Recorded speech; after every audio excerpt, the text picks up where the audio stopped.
Belichick along with John Wick and Steve Pence. Johnny Yuma, he got the right diet. Mr. Nice Guy looking heavy, I might try it. Maddie, Courtney, and Evil Knievel. We all know the Lord is coming back for his people. Come get some Jay, yeah, trade for Trump. We all love Willow Pie, Britt got the plug. What's up to Kim Tone? I got to say hello to Julius Newman, Riggle Brothers, me Vato. Emily Graham, got the link on like Pronto. Jim Bob's a silly guy, Deborah's head honcho. Gene Speck and Gene Smith, don't confuse him. Boris might snap off, he's sick of this looting. Richard will pull up and give retribution. Till dawn, break of dawn and the Susan. Solomon, following Patriot movements. Brianna, the truth, Muse him like bruise him. Danny, Huddy, saying what's up on the daily now. No, we don't play around. These minds just might lay you out. If you wild out, Carol will put you in timeout. You can come test the chat and find out if you're anti from BLM, you can ride out. Yo, it's the Eddie Block Show. Drunk uncle on the side, ready, let's go. Hey, it's the Eddie Block Show. If you agree or disagree, let them know.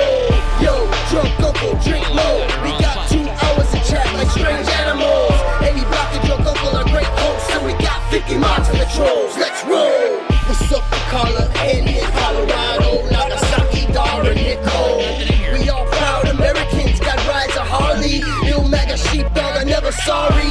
Lizzo, the future, Matt Rogers, and AI. We all got bread to kill and we stay fly. Ryder and AAL are here. Yo, drunk uncle, slam another beer. Nordic, Teresa, and Josephine, all patriots, yeah, we know the team. Diaz brothers keeping their eyes peeled. Biden sucks, yeah, we seen it steal. Lisa D and AJ Alexander, my love and my mini-me, you my man, bro. Penelope, DJ T, and Sugar, and Brownie, and Panda, and Rooster. Bree and Al from Idaho. Bounce and Dorothy, ain't no rhinos. Everybody in the chat with shady links. If I write another verse, Corey's paying me. Cajun, Marine, Offlet, David Aguilar. Yeah, we some mega stars. Eden, Daisy, and Kelly. Titty 1, titty 2, it's time to rally. Yo, it's the Eddie Block Show. Drunk uncle on the side, ready, let's go. Hey, it's the Eddie Block Show. If you agree or disagree, let them know. Yo, drunk uncle, drink more. We got 2 hours of chat like strange animals. Eddie Block and drunk uncle are great hosts, and we got 50 mods for the trolls. Let's roll. What's up, Melissa? It's the Eddie Block Show. Drunk uncle on the side, ready, let's go. Hey, it's the Eddie Block Show. If you agree or disagree, let them know. Yo, drunk uncle, drink more. Paul's we here. got 2 hours of chat like strange animals. Eddie Block and drunk uncle are great hosts, and we got 50 miles for the trolls. Let's roll.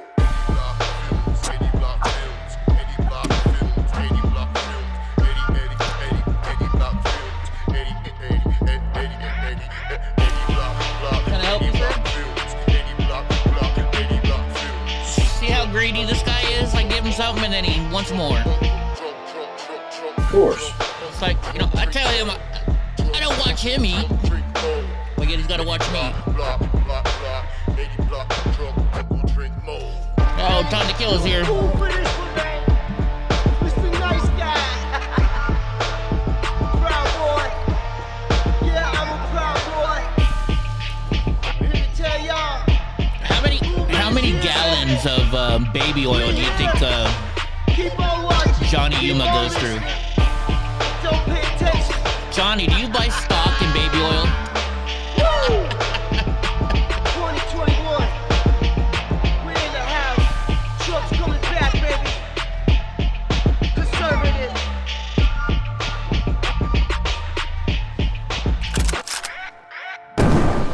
You forgot the one in the chamber! Sorry guys, I didn't get my food set up in time yet. Drunk Uncle, what's going on? How was wrestling, how was jiu-jitsu today? It's alright. Did you get your ass kicked? Of course. Well, wait. It's gonna happen every class. Yeah, boy. I forgot, I gotta start using Drunk Uncle's, like, little noise. Are you learning, though, by getting your butt kicked every day? A little bit every time. You gain the theory is to get 1% better every time you go. Is that possible? That's what you strive for. But you can't get better than 100%. So if you keep gaining a percent, don't you eventually hit 100%? No, you 100% or 1% increase from your last increase. Okay.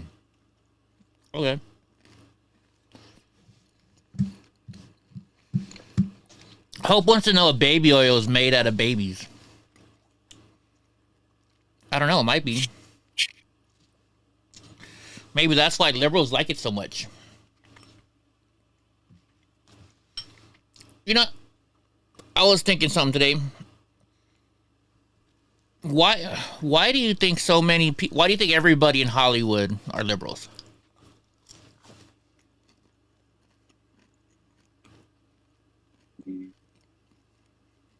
Anybody have an answer to that?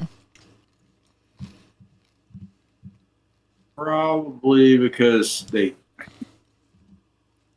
have to be these days. And if you're not liberal, you need to be quiet or you'll have your jobs pulled. I don't know. Maybe because most of them live in liberal states. What's up, Undated? Well, Undated wants to know if you're going after the Amish women again. Dagestani ladies. Thank you, Ultimate. But no, the reason why I ask, because I mean, all of Hollywood. I mean, I understand if you're not woke, then Hollywood treats you totally differently. But why is that? Why is that a phenomenon? Because it's not just Hollywood. It's also, rock star. I mean, it's in the music industry. The media supposedly. I mean, why is everybody in a certain group have to be liberal? And if you're not liberal, then you're flushed down the toilet, That's what I wonder. Could be intelligence level. Intelligence level. Okay. Well, I mean, and speaking of that, then why are college? Why is everybody that works at a college, like all the professors and stuff, why are they liberal? Why are high school, or why are teachers liberal? Like, what is it? Chorus says they sold their soul and they've admitted it. It's possible. It's possible. Definitely possible. We got to get Crown Royal to sponsor this. Come on, And Pabst Blue Ribbon. And Bud Light. And Canade. And Tiger Bomb. Everybody. Callie Karen says they're too stupid to realize. They're intolerant. It's an oxymoron. We're intolerant. It's an oxymoron. What's up, David Pumpkins? I know David Pumpkins says we're not all liberal. What industry? I don't know if you want to say it. What industry do you live in or work in or are part of? I mean, I just don't understand it. I don't think we are centered, are we? Is that more centered? I think it's more centered. Why is my logo so small up there? I'm just being picky about everything now. Picky. Professor. David's a professor. Not what all of you are. I have a couple professors, but I mean, when I was at Fresno State, I had a professor, and just looking at this professor, you could not tell that they were conservative. And then one day, this professor walks up to me, and they're like, "Hey, Eddie, I was wearing my MAGA hat," and she's like, I think you'd like my socks." And this person lifts up their socks, and it says Trump 2020 on this person's socks. And I was like, "You're a liberal? I mean, you're conservative?" And this person's like, "Yes, I am." And then this person started telling me, "Yeah, so is this professor, so is that professor." I'm like, "So how come you guys don't act like it?" They said, and this person said, "Well, we don't want to get fired. We don't want to get fired." It's a shame. It's a shame. Plus, you don't want to push your political beliefs on other people. They always say two things you shouldn't talk about is religion and politics. Which we talk about a lot here. Yeah, but the Democrats, they like to we're going to talk about it. You sit there and you're going to listen to me, and I'm not going to listen to you. But professors though, in class, professors all the time. I mean, I walked through Fresno State one day, and there was probably in every building I saw at least 15 Black Lives Matter posters. And I don't mean posters. All they did was, they printed out Black Lives Matter in Arial black centered 3 different lines, right? Almost every professor's door had this on their door. And I'm not the kind of, I believe in free speech, so I didn't take them down. But what I did was I went out and I printed about 200 All Lives Matter. Same lettering, all it said, instead of Black Lives Matter, it said All Lives Matter. And I put them on every single door, every single bulletin board, right next to the Black Lives Matter ones.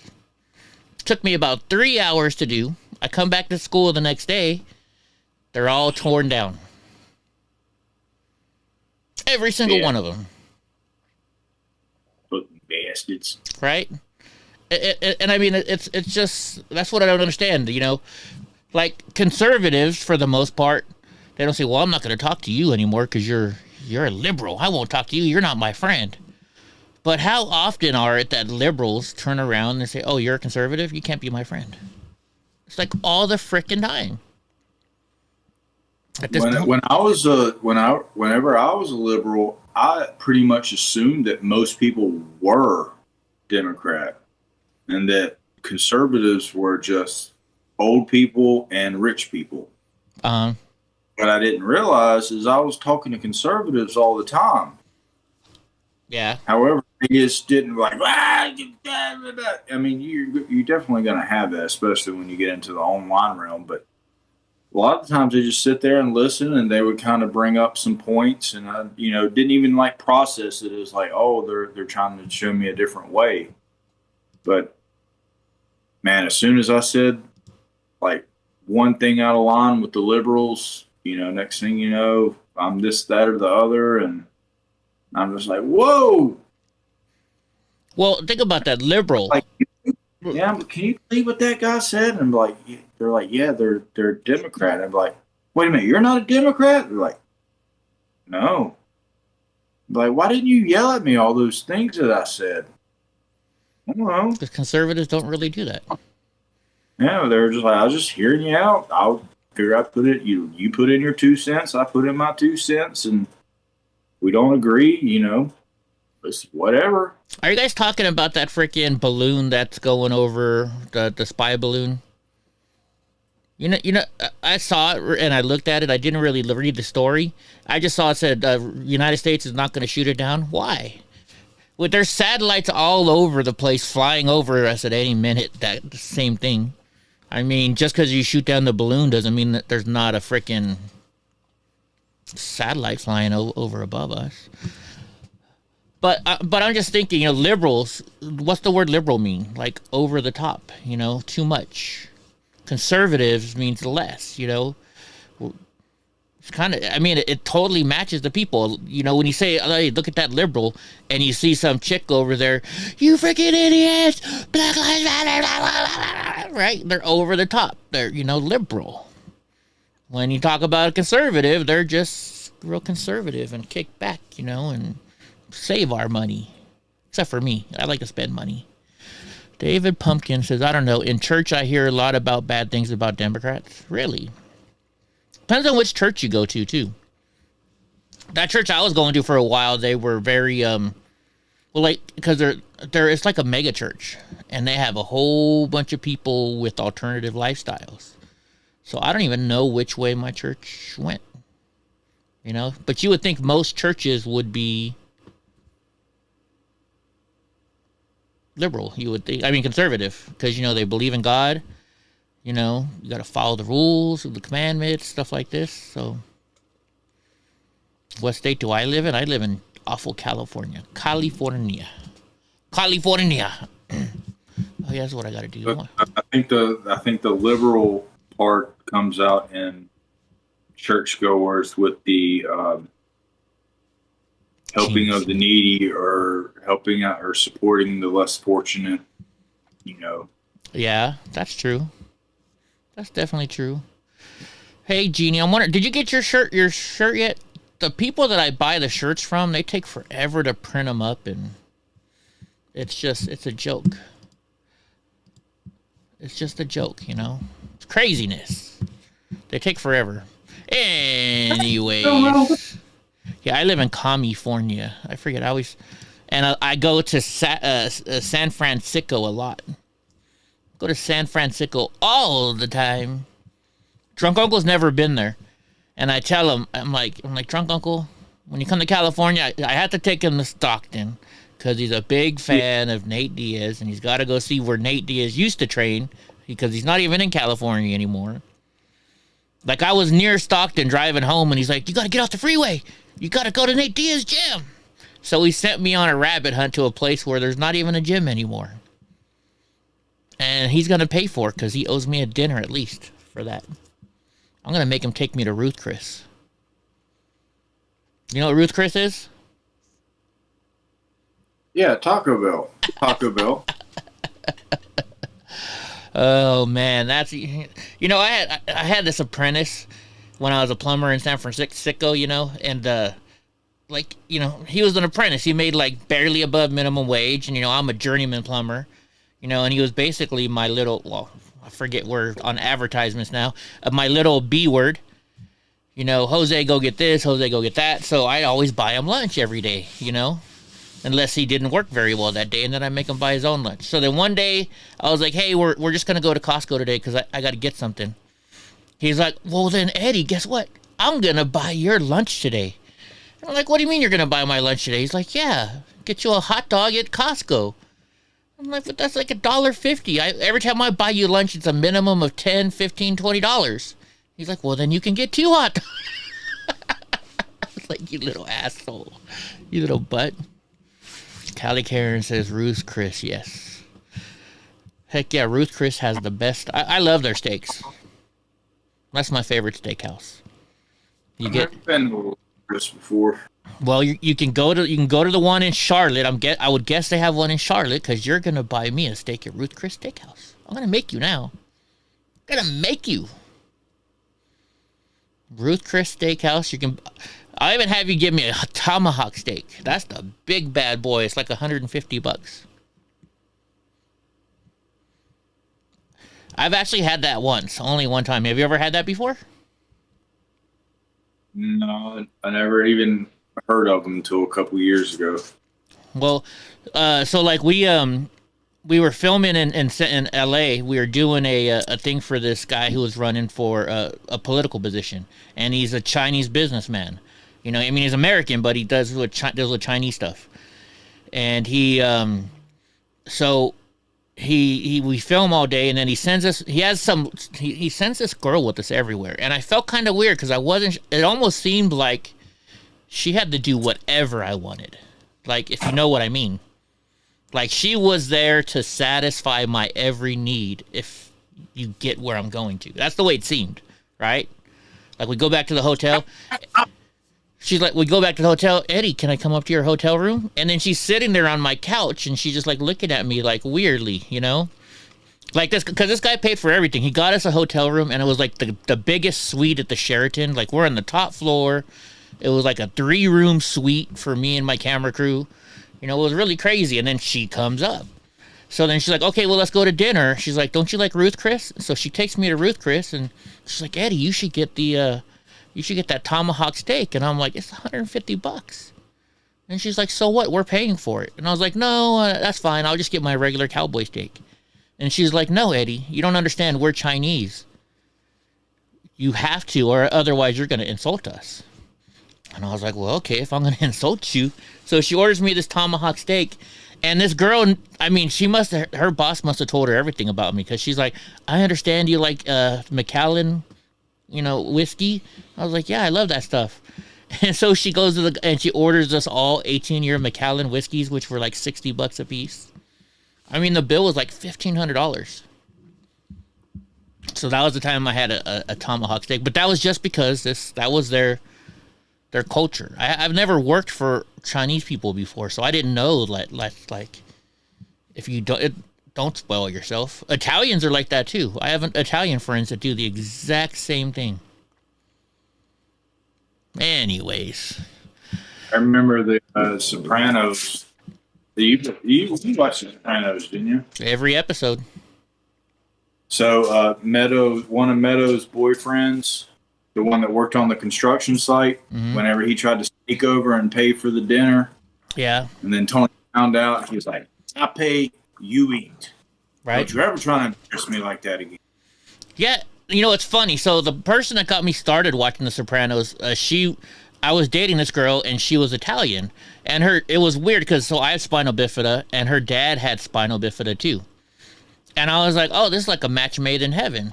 And I mean, this guy was that kind of Italian guy, you know. He's like, I know a guy kind of like, you don't mess with this Italian guy, right? And so like I would go to their house, and they lived in Manteca.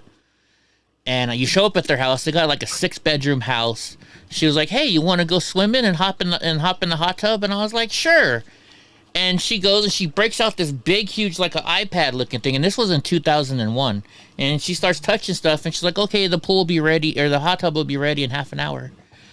And then we go outside, and she hits another button. I mean, this is just the way they lived. And so it was like on Tuesdays, she always had like, you know, it was like a family night. So I'd always come over on Tuesday. And her dad, like, "Hey, Eddie, it's Tuesday. The movies came out. Go to Blockbuster and go buy every single brand new movie that just came out." And he throws me like $1,000, and I'm just like, okay. So, and he's all, "Here, take my truck."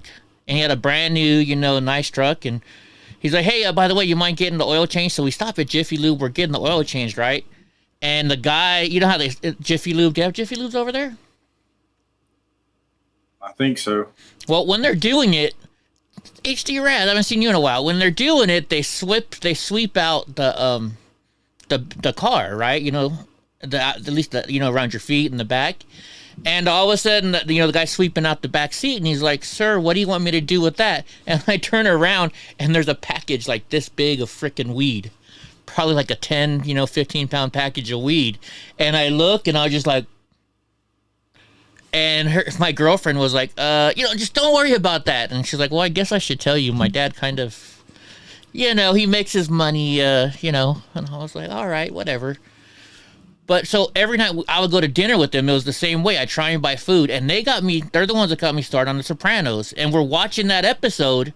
And I was like, "Is that why you don't ever let me buy dinner?" He's like, "That's exactly why I don't ever let you buy dinner." I'm like, all right, got it. For that exact episode that, it was just crazy. "I pay, you eat." Right? And like he would give me $1,000 every Tuesday to go buy every single DVD. Sometimes it would only be like $600, $700. And I'm like, "Here's your change." He's like, "Keep it." Yeah. It just felt weird to me because, I'm here. I'm a plumber. I'm in a union. I'm making, $80, $90 an hour. And here's this guy, drug dealer. He's like, "Here, keep the change." Yeah. You gonna go? Maybe if you put it in an envelope, he would take it. Yeah. The change. Oh yeah. Here's your envelope, Eddie. Oh my gosh, it was definitely interesting though, But like I love their house. So number one, the pool and the hot tub, but like the kitchen was also like a dining area, and then also the living room. So it's like all in one. And then when you went in their parents' house, in the parents' room. They had like sofas. They had like 2 sofas in the bedroom. That's how big this freaking bedroom was, And then the bathroom, like they had a washer and dryer in their bathroom. And I was like, oh man, that's the smartest thing in the world. Like when I was remodeling my house when I was married, I told my wife, I'm like, "Hey, I want to put the washer and dryer in the bathroom." She's like, "The fuck you, F you will." And I'm like, "Why not? That's where you're supposed to put it, right? You take off your clothes there." She wouldn't let me do it. She wouldn't let me do it. Definitely a good idea. Right? Because, that's where you take your clothes off, And I don't exactly, it's not like I separate my whites or nothing like that. So, Or you could, like, take out a towel, throw it in the dryer while you're in the shower, and you, like, dry off with, like, a nice hot towel. That's always nice.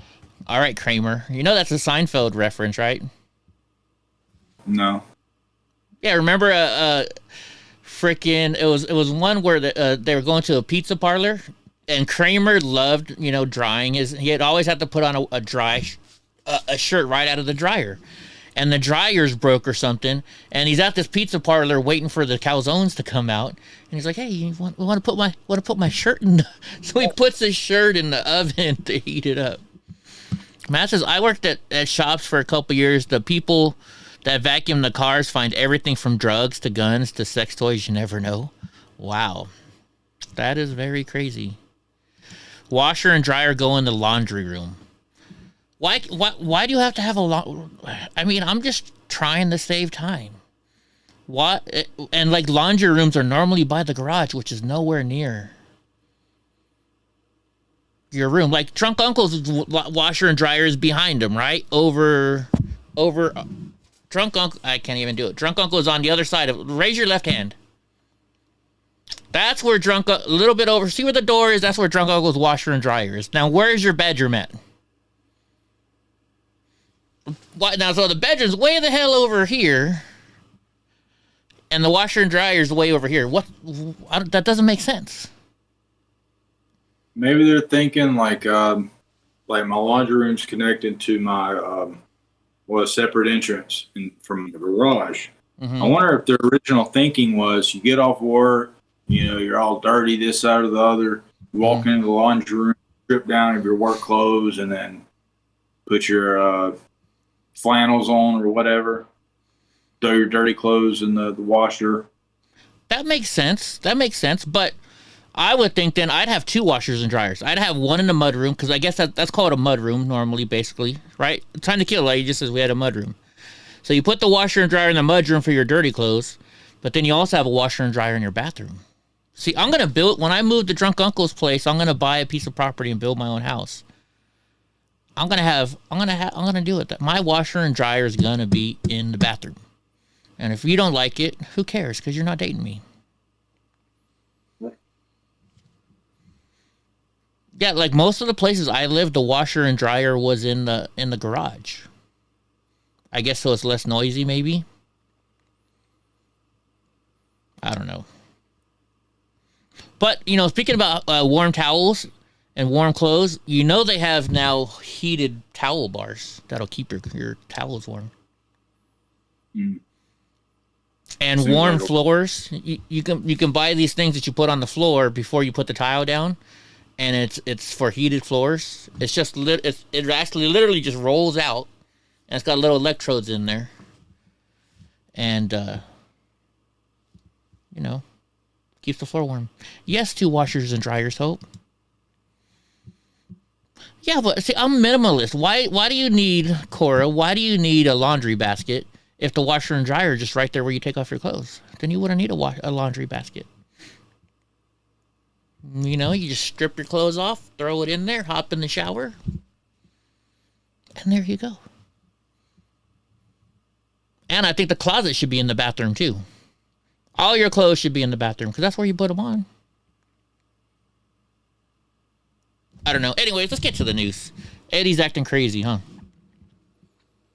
He's crazy, Joe Rogan. He's crazy. He's crazy. He wants to put the washer and dryer in the bathroom.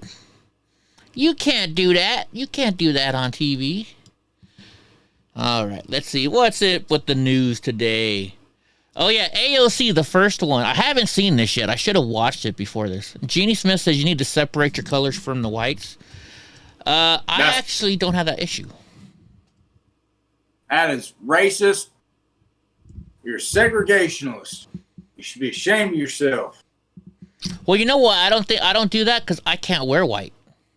Everything gets dirty with me within like 20 seconds. Yeah, but Hope, you see, you put the toilet in my bathroom, the toilet would be a closed door. It would just be a toilet. Then you come out, and then there's the washroom where you wash your hands and stuff. The cleaning side would be in one area, and the dirty side would be in another one. But I can't wear white. Can you wear white, Drunk? I mean, I generally don't, but Can. You can, not me. Not I. Especially white shoes. My crippled ass, the way I walk. I'll ruin white shoes and faster than you know what. Yeah, especially with dogs. All right. AOC explodes over the vote to boot Ilhan Omar and slaps notebook against the podium. Gosh darn it. Yeah.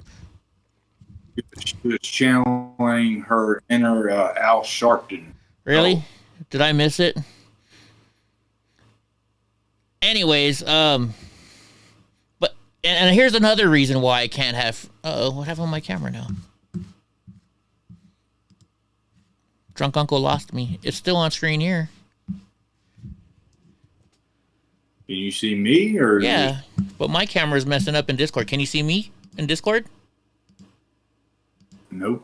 Let me turn it back on, see if that works. Now I hear echo. Now you hear an echo?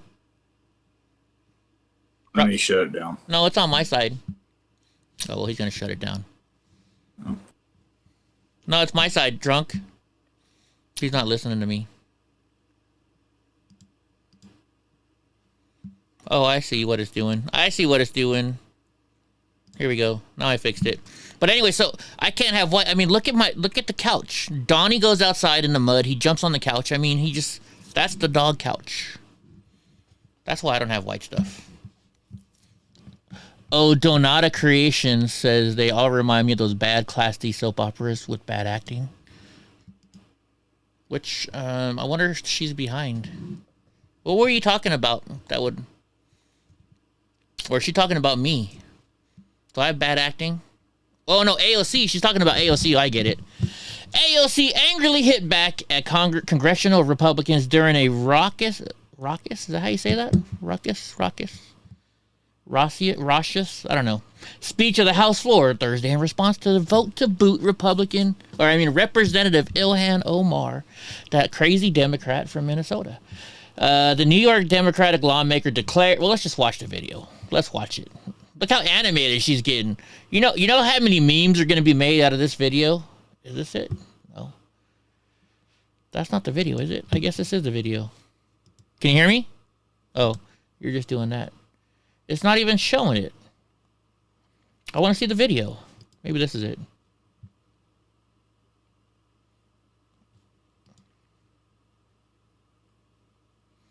My internet must be going slow or something. We have breaking news from the House floor. The House Foreign Affairs Committee. Republicans have just booted. They have voted to kick out Representative Ilhan. Its former chairman of oversight had said. Nope, it's not here. Okay, let's look up at YouTube. It's got to be on YouTube. I mean, that's a national security situation. That's what I'm doing wrong here. Here we go.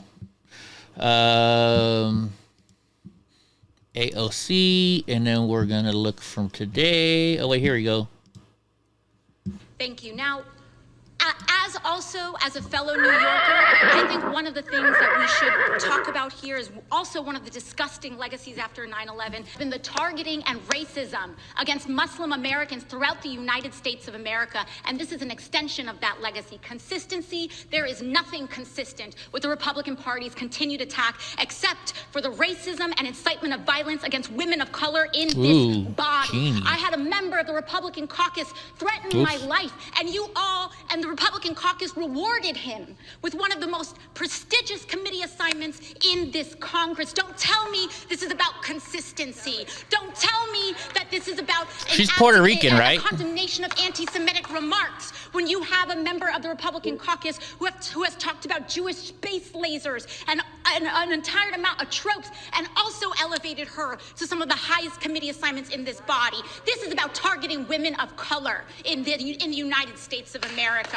Don't tell me, because I didn't get a single apology. Time has expired. When my life was threatened. Don't tell me. I said, don't tell me ever again. I kind of got worried. So, by the way, last night after I took all that medicine, like, I don't know, I just had laughing sprees. And I posted a video that I was kind of worried might have been considered racist. Did you see the video I posted? I even I text Hope at like 2 o'clock in the morning. Hope, I think I just put something racist up. I hope not. Did you see it? I seen what it was, but I don't remember it. But I was thinking, I was like, is Eddie fucked up? Oh, I was. And like I made the first video about it and I couldn't stop laughing, and I'm like, okay, this is gonna get me in trouble if I laugh this whole entire video. But basically what it is, there's this lady in court, and this lady's sitting there in court, right? And she's in court with the black judge. And I was thinking something totally different. oh no. So this lady's in court with a black judge. And she's like, yeah, Judge, something has to do with like her apartment being bad or something. And she's like, the apartment, you know, the shower didn't work. The shower didn't do this. You know, I had to. And then she used the N word. But you know how they say jerry-rigged or jury-rigged? Mm-hmm. Instead of jury-rigged, she used the N word instead of the J word. Okay. And then the judge said, what did you say? She's like, Judge, I had to... And she said the word again. And then the judge is like, excuse me, did you just say... And then the judge said it. You know, I gotta play it. Should I play it? I think I should.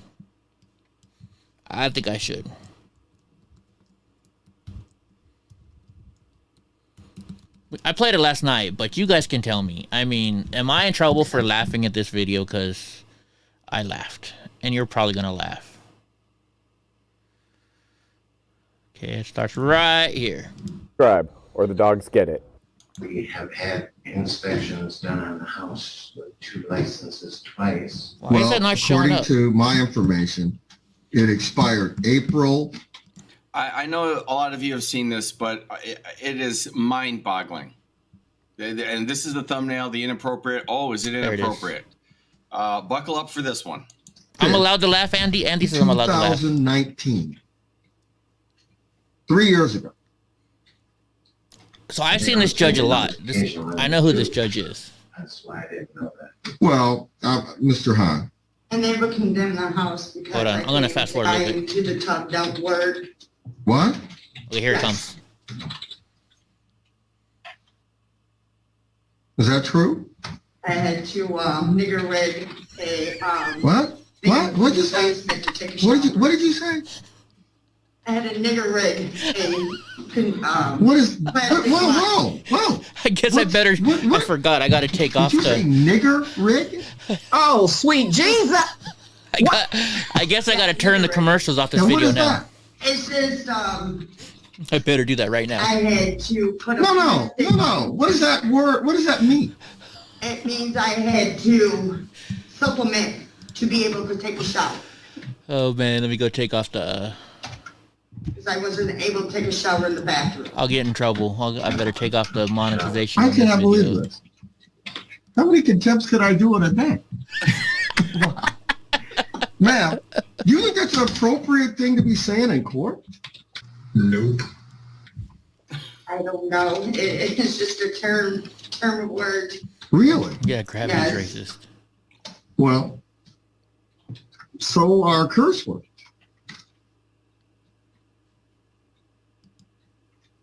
But I had to make No, ma'am, I'm not on what you had to do. I'm talking about what you are saying in my courtroom right now. the nigger rig. Oh, sweet Jesus! She says it again. Yeah, you keep saying it. It's no disrespect, sir. Oh, okay. Well, no disrespect. no disrespect. I'm not even high and I'm laughing. I'm gonna tell you. I'm gonna tell you. I know you hate that word, drunk uncle, but I'm not using it. I just can't believe how stupid this lady is. The terminology of a word. It gets you better. know the terminology of a word. I had to make other arrangements to take a shower elsewhere in my house in the basement for a shower. He's not done with her yet. I had to hook a water hose up to the washer spigot just to get water to take a shower, to go to work. And it's still like that. Ma'am, are you employed? I don't think she is anymore. Where do you work? I work at Billy's Coney Island. See the you can see the judge. He's black. See him? North Dordt Highway. Stanley. Stanley in Dordt Highway. Yes. What do you do there? I'm a waitress. Would Probably you use not the anymore. term nigger rig to one of your customers? Everybody got in the house. You would? Yes. Oh, sweet Jesus! What? All right, I'm gonna stop it there. But I mean, that's how stupid this lady is. Can you? See, in the South, we call it redneck engineering. All right. Well, we call it. Well, in California, we call it jerry rigging, or some people do use that word. You know. But I mean, wow. I don't think she has a job anymore. But now I have a couple conspiracy theorists. You know, I'm going to get into the drunk uncle tinfoil hat thing. I have a conspiracy theory about this. This judge has been on this show quite a few times, and, you know, maybe he wants to become more famous. Maybe he wants to be the next Judge Joe Brown. So what if his manager paid this lady to go in there and say it? So he could get on the news, right? Or he could be picking cases with low IQ individuals that would be more likely to say something stupid like that. Well, that's true. Or here's another conspiracy theory. You know, maybe the liberals were trying to start some trouble, and maybe they said, all right, ma'am, I'm going to give you $100,000 for every time you say this word in his court on live freaking YouTube. And then, if you can get the judge to say it, I'll give you $300,000 for every time the judge says it. If that's true, she said it, 5 times, and the judge said it twice? That's $1.2 million. That's a lot of money. Yeah, Matt, is it jerry rig or is it jury rigged? Somebody wrote jury rig, and I was like, no, it's jerry rig. I thought it was Jerry, like J-E-R. Right? Yeah, redneck engineering. Anyways, some of you may not like that. It was just something I just couldn't believe. I can't believe that there's people that are that racist in our world. And not just racist, that's stupid. I'm going to a trial where a judge is judging my life and the guy is black, and then I'm going to say that in front of him. See, Andy says jury rig. Anyways. Oh, yeah, I got to hit this like, share, subscribe. Where is this button? This doesn't pop up like I wanted it to. So I got to figure that out. Everybody says Jerry except for one person. So who knows? Maybe it's where you are in the country. Like when I was a plumber, there's, you know, this little tiny hacksaw. They have this little tiny hacksaw that we use for cutting off like toilet bolts. And you go to some place, they're like, hey, hand me the mini hacksaw. Then you go to another place, like, hey, can you hand me that Tiny Tim? We called it a Tiny Tim hacksaw. So it just depends on where you are. Bob Woodard. Who the heck is Bob Woodard? Bob Woodard's scathing remarks on media's Russiagate coverage largely met with silence from the New York Times and the Washington Post. Hope is gonna check it out for us. She's gonna find out what's the right way. Veteran journalist Bob Woodward's scathing remarks about the media's handling of the Russiagate saga and the Christopher Steele dossier. Is that word like French or something? Is that why the R is silent? Dossier.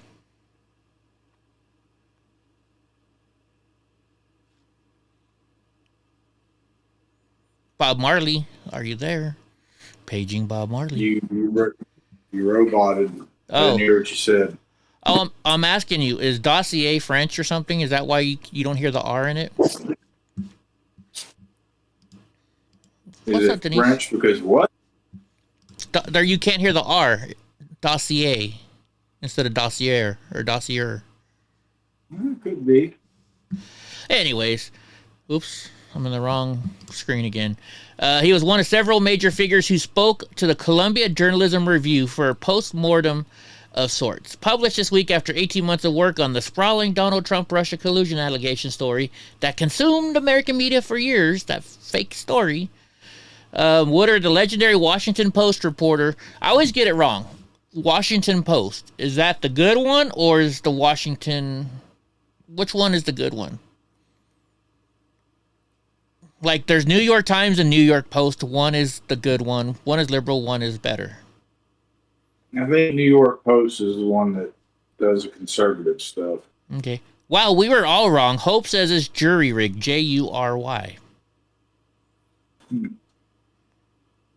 Interesting. Wow. Okay. He also claimed in a report that he warned Washington Post reporters working on the Russian collusion stories about why he publicly criticized the Christopher Steele dossier as a garbage document. Let's see. So, we all know the Steele dossier was all paid for by the Clintons, right? That's just my opinion, YouTube. Don't get mad at me. Most other countries call us Yanks for Yankees. I thought Yanks are northeastern people. Them damn Yanks. Not to the British. Not to the British. We're all Yanks. We're all Yanks. We're crank anchors. It's Woodward, Eddie. Great. I got the freaking the police. What do you call it? The a review of the body cam video of the deadly beating of Grammar Police. Thank you. I was in a lot of pain today, so I took one of my pain pills. So maybe I'm out of it. Memphis police officer in critical condition, one dead after library shooting. Do you think this has anything to do with what happened with Tyree Nichols? Do you think this might be some retribution? You know, do you think one person is just like, I'm going to get those cops? Well, let's read the story first. Am I still roboting bad? No. Okay. One person is dead and a Memphis police officer is in an extremely critical condition following a shooting Thursday afternoon at the popular White Station Library in East Memphis, police say. The Poplar White. Oh, Poplar, not popular. The Memphis Police Department responded to a call at the local public library at 12:32 p.m. on Thursday, police said. I'm just saying, this looks a little weird now because now, you know, they shoot a cop and they're at a white library. Callie Karen say this is psyops. I don't know. I don't know if I'm that far deep into the tin foil hat. So Memphis PD says the officer is in extremely critical condition. They have not released the details of what led up to the shooting. So at 2 p.m., law enforcement shared the scene was secure following the shooting, but that's all they talk about. So I don't know what happened. I wonder if it, because I mean, could it be one of his family members or just somebody that says, hey, like a Black Lives Matter group, maybe participant?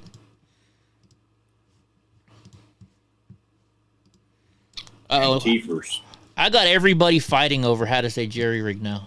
Say it however you want. Tomato. Oh, it's Drunk Uncle's favorite person.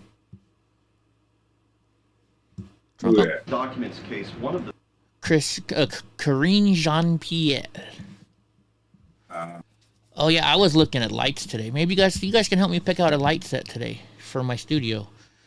White House press secretary defends false statements at the podium.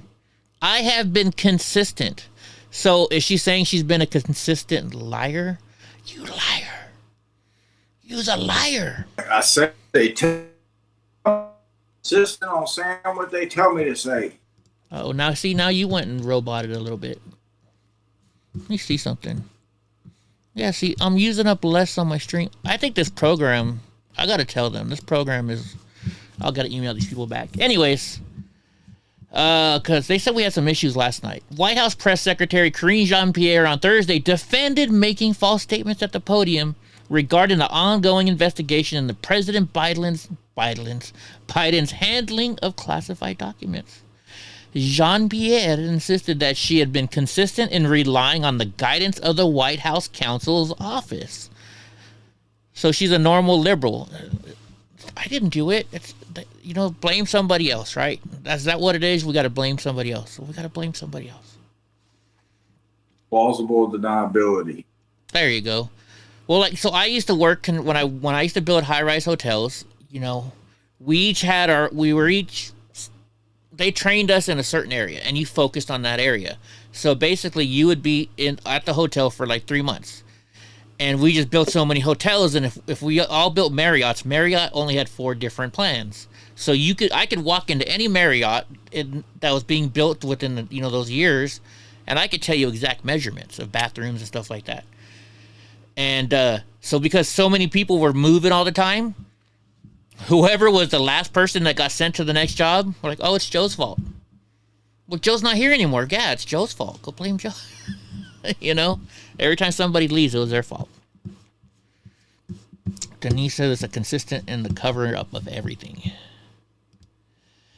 Let's see. So she insisted that oh, shoot, darn it. I keep going to the wrong screen. I got to figure out a way to remember this. Statements from the podium at different points later.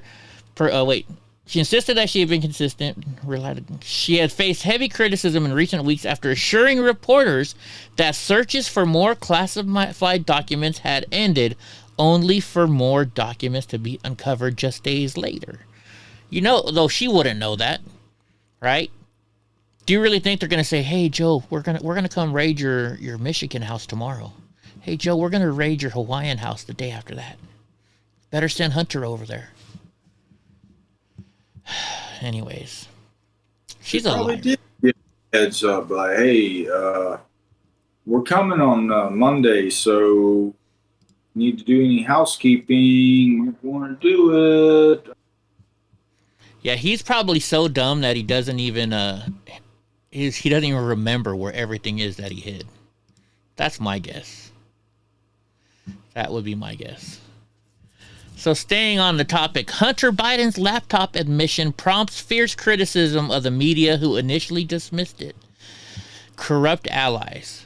So I'm thinking about doing something. So I think every day we should pick like 2 or 3 stories and show how a liberal paper or liberal news reports it and how conservative news reports it, right?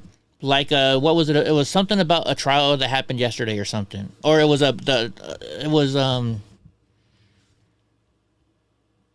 Maxine Waters. So you look at Fox News, and Fox News says, Maxine Waters is saying, I am not a socialist, blah, blah, blah. But you go and you look at MSNBC or whatever it was, maybe it was CNN, and on CNN they said, Maxine Waters says Trump is this and Trump is that.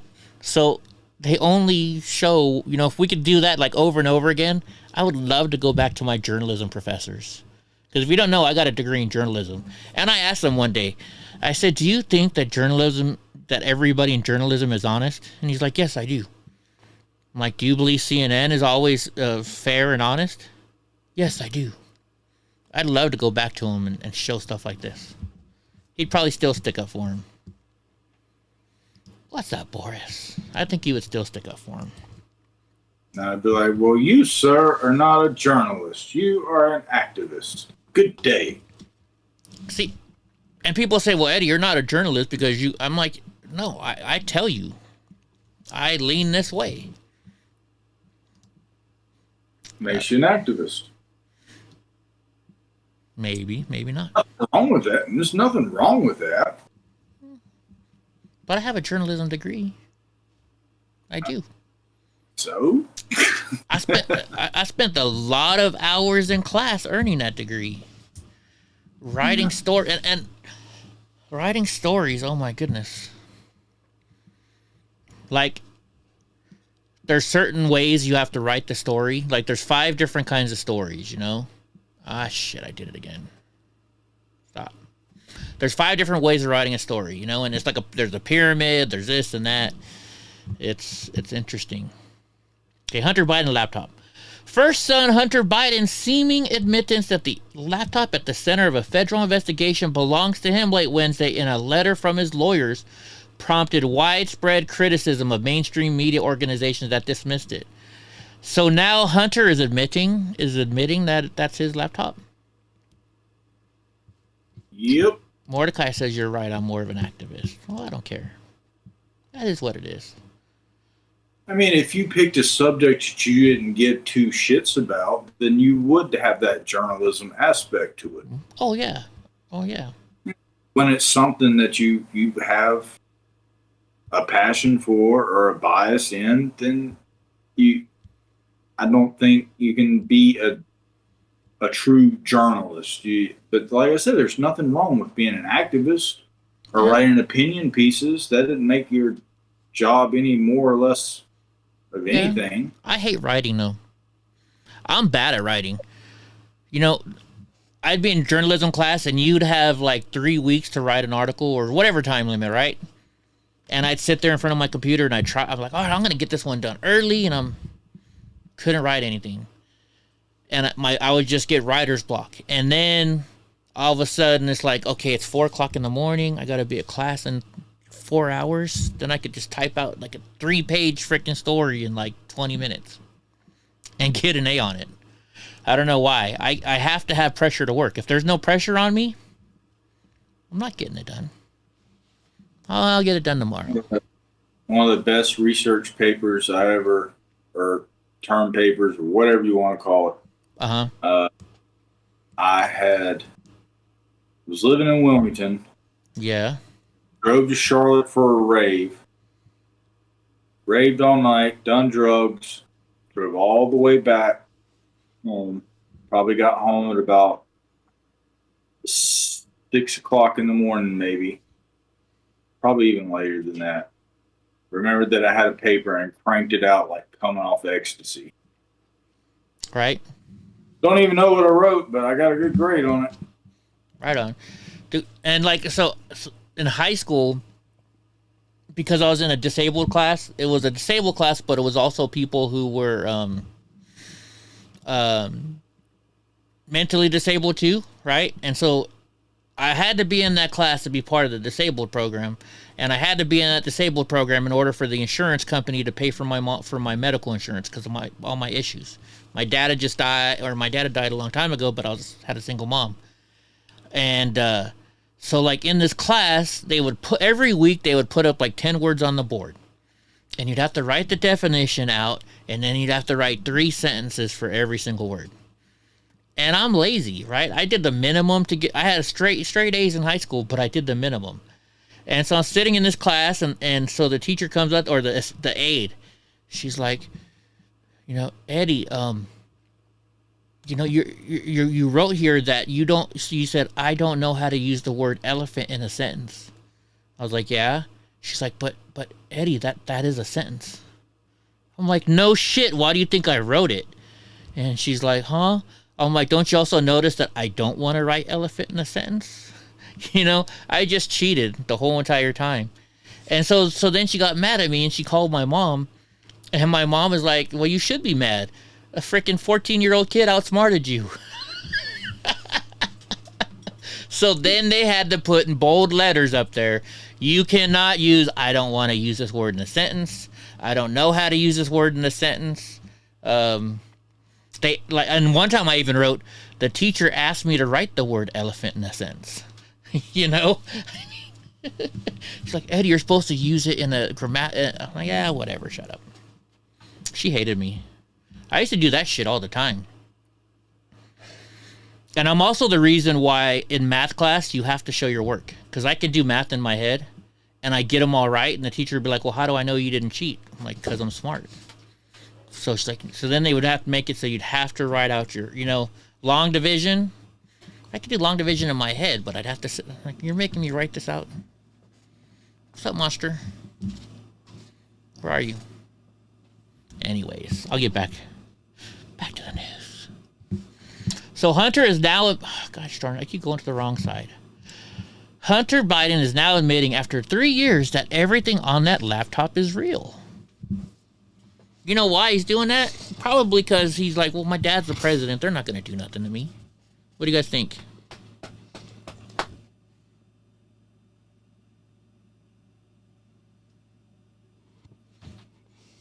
I forget. Drunk Uncle's behind me when I ask him questions. He's probably trying to get, because I hear he's got like a legal team Yeah. Can I help you, sir? Well, like, speaking of that paper, in English class, I didn't read the book and I wrote a paper. I just read the back real quick and I wrote a paper on the, like a 2-page paper on it, just from what I read on the back. And the teacher gave it back to me and I got an A. And I asked him after class, I was like, okay, you and I both know I didn't read this book. He's like, Eddie, it's English class. It's not about what if you can read a book. It's about if you, I'm trying to figure out that you can write proper grammar. He's like, you wrote everything in proper grammar. So I was like, okay. So I never read the books again. Let's see. Jackie Henrick, attorney for Hunter Biden, tells me letters requesting investigation into the laptop repair store owner, Rudy Giuliani, and others are not an acknowledgement that the laptop is in fact Hunter's. Oh my gosh, you know it's his laptop.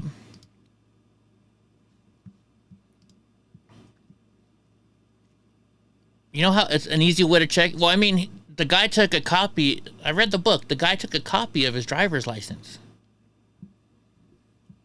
He had his phone number with it. That's Hunter's. That's Hunter's. Hunter, Hunter, Hunter, Hunter, Hunter. Hunter. Oh, shoot. I forgot, Matt. I never looked at that video you texted me last night. Shoot. All right. Coming up next. Next on the list. North Carolina, Lieutenant. North Carolina. Something going on in North Carolina. Vote to condemn the horrors of socialism splits the Democrats 109 vote for it and 86 against it. Vote to condemn horrors of socialism. A vote on language condemning the horrors of socialism split House Democrats on Thursday, which one Republican said reveals a soft spot for some Democrats, and that they have a political philosophy that has resulted in impoverishment and death for hundreds of millions of people. Do you know what's going on here, Drunk Uncle? Why do they have to speak against socialism? Is this just the Republicans trying to mess with the Democrats? I mean, aren't we wasting time doing this? Decent amount of people that think socialism can work if done right. Yeah. I was one of those people. And then I figured out it just can't be done right. It's a great idea and it's ideology, but it just can't be done right. You'd have to have like a Jesus figure to make socialism work. So Callie Karen, one person and it all crumbles. Yeah, Callie Karen says the FBI refused to take the laptop when the shop owner tried to turn it in. So you must have read the book like I did. That's what it says in the book. Let's see here. In another sign of how the bill split the party, 14 Democrats voted present. The resolution passed 328 to 86. Republicans called up for the resolution as a way to remind the public that the socialist policies which they fear have been creeping into American life after 2 years of Democratic control. I think this has been creeping into our life for 40 years. At least 40 years.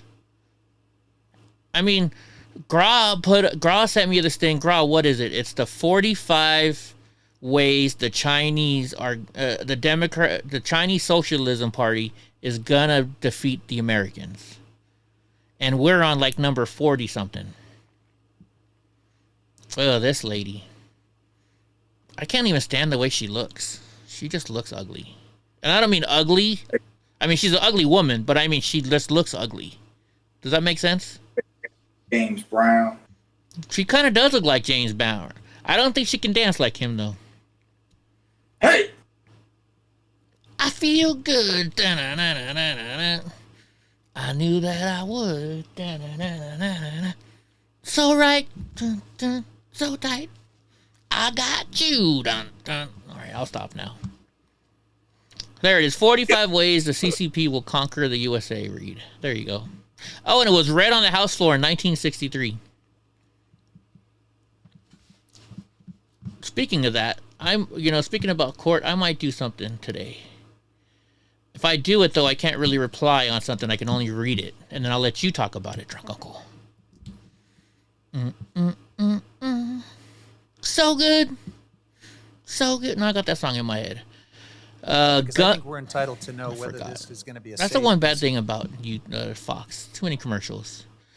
Gun ban fires up lawmakers on House committee. The Democrat demands show of hands on who's not packing. I'm packing. Drunk Uncle, you're not packing yet, are you? You don't even have a shotgun yet, do you? These things. You gonna invite people to the gun show? Yeah. Representative Jared Huffman, a Democrat of California, proposed an amendment that would explicitly prohibit members from carrying firearms within the hearing rooms and conference rooms of the committee. He said the amendment was sadly necessary after the Republican-controlled Rules House Committee stripped the provision from the Natural Resources Committee rules that Democrats have adopted for the previous 2 years prohibiting firearms after the January 6th riot at the Capitol. You would think after January 6th that everybody in there would want to have a weapon. Right? We have too many members who have incited and advocated armed political violence. That is really unfortunate, but that is just a fact.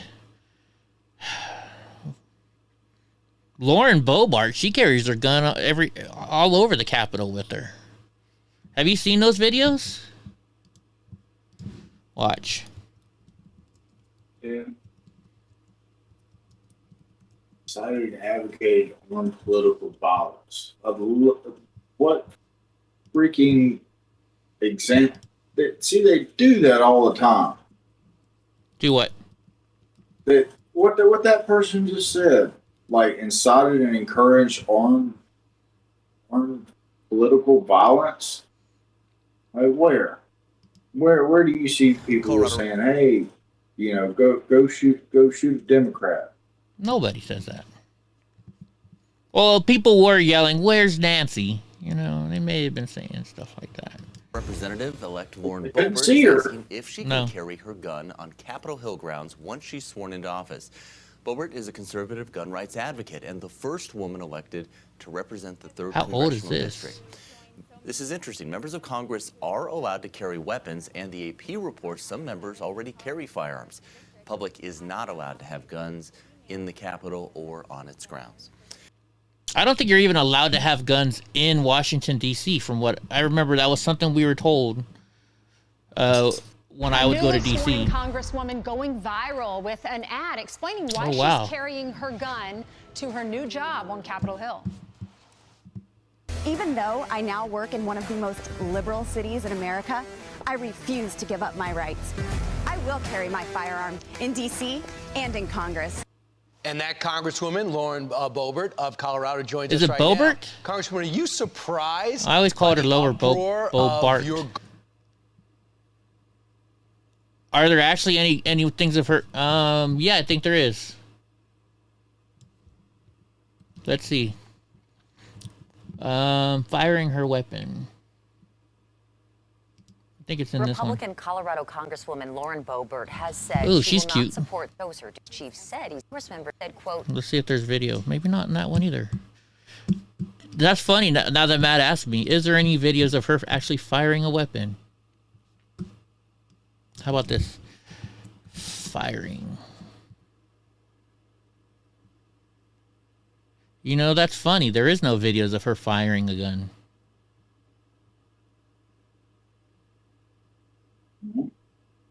Oh, wait. Maybe this video?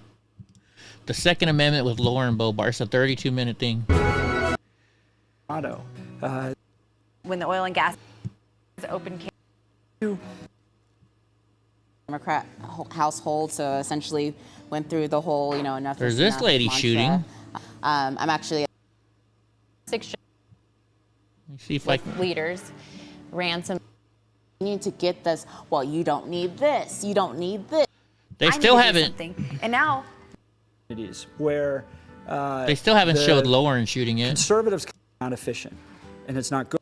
But we have this specifically. That's interesting. It's a way to control. I've seen pictures of her with guns. I've never seen a picture of her shooting. Has anybody ever seen her shooting her weapon before? Power of weapons. They want to kind of limit a lot of different That's not her. aspects of our ability. Political. I mean, place. That's interesting. That whole entire video, which is about the Second Amendment and her shooting weapons, and she's not shooting a weapon in it. That's really interesting. Wow. See it, Callie Karen. Yeah, there's no videos of her. A bit like turn it around against her or something. Maybe. It's possible. I don't know. I don't know. That's actually very interesting. Wow. That was just a thought you had, and then we look it up, and then there's no pictures of her shooting a weapon. Well, I'm sure she shot weapons before. Oh, yeah, I wanted to know what this was about. NFL players reveal their reactions to the scripts they were given.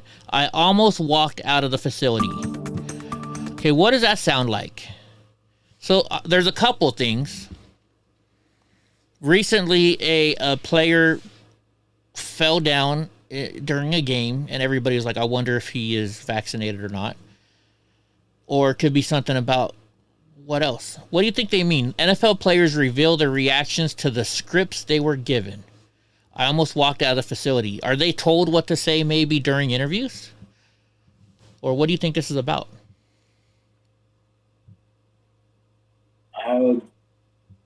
Well, yeah, you always got to be careful about what you say in interviews. So they probably have agents that, like, oh, they probably want to ask you about this. Like, yeah, this is what you say.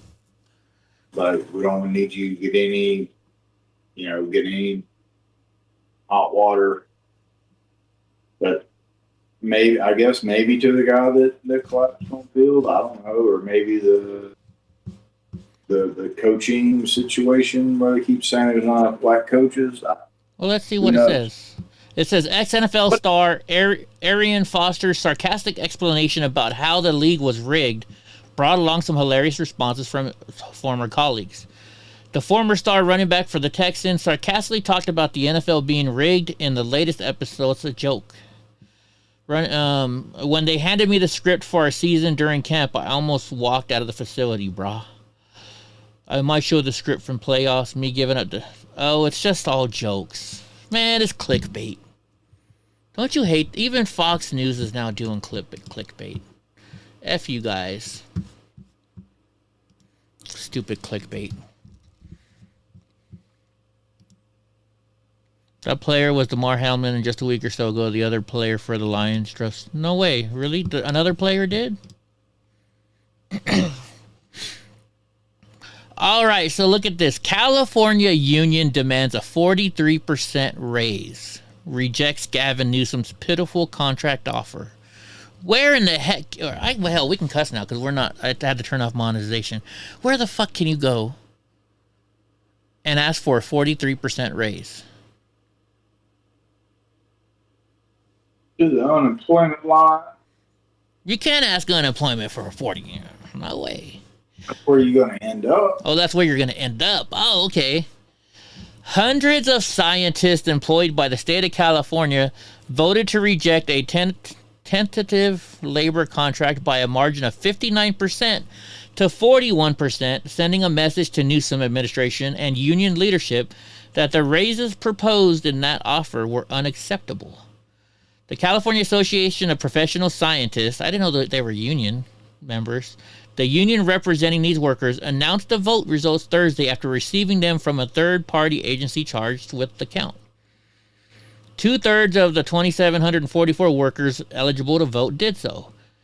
We're going to hopefully resume negotiations at the bargaining table. How much are they asking for? The labor unit has been without a contract since 2020. They demanded a raise of 43% increase, citing pay inequities dating back to 2005. Such a number would seem lofty even at good times. Well, no shit. What am I supposed to watch, Matt?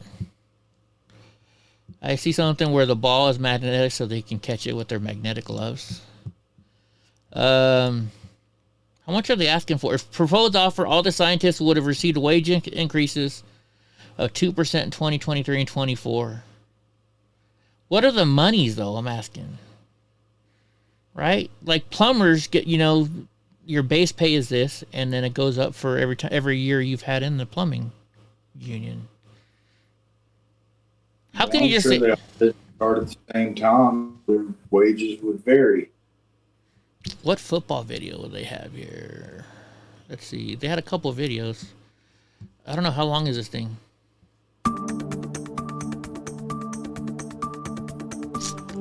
I hate Fox.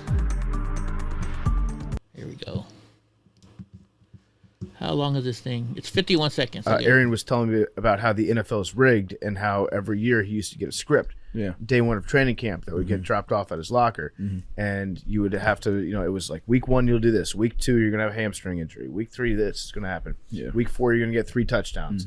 And so then you just have to, did you memorize those before the season started? Or would you go and rehearse the script before every game? We were really dedicated to it. So it was more so like, that's what practice was about. It was about practicing the script. Like, this is what goes on and this is what we have to do in order to, And this referee is going to miss this call. Because they hate you and they love the Colts, that sort of thing. WWF, so it's like, you know, we know what's going to happen, but you still got to put on a show. Yeah. What did you think when you got the script in 2016 that said your career was going to fall off a cliff when you stopped believing in God? That was 2015. Yeah. This is all parody, guys. This is all parody. Gra wants to buy more tickets for the Powerball since it's up. I don't know, Gra. Should we buy more? Okay, this is the last news I have, and maybe we'll find something else somewhere else. A Metro Atlanta teacher is accused of body slamming a student and knocking him the F out. What's up, only Mr. Bill? The teacher is out of a job and facing a simple assault charge after he body slammed the student while trying to prevent a fight.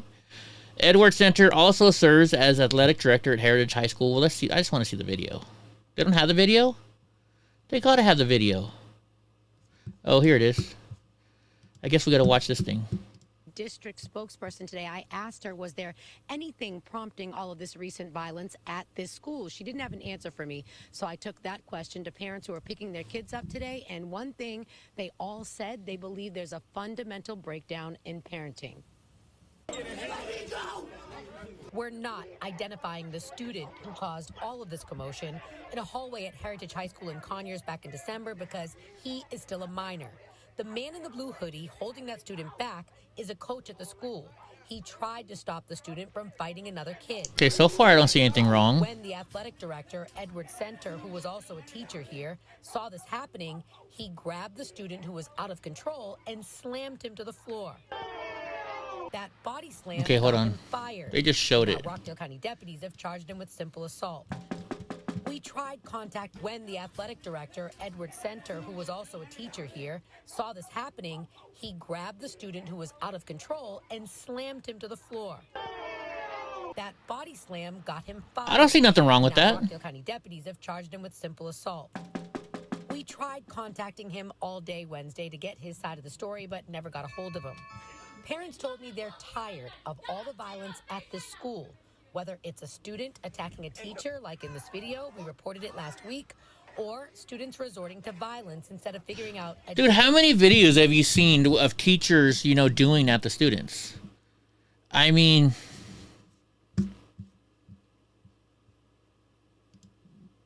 all the time I hear it. Denise, what are you talking about? I missed this one. I didn't watch a lot of stuff today. What's up, Mandy J? Haven't you seen a lot of videos, Drunk Uncle, about teachers hitting students? Go to YouTube and they're all over the place. I've never really came across them.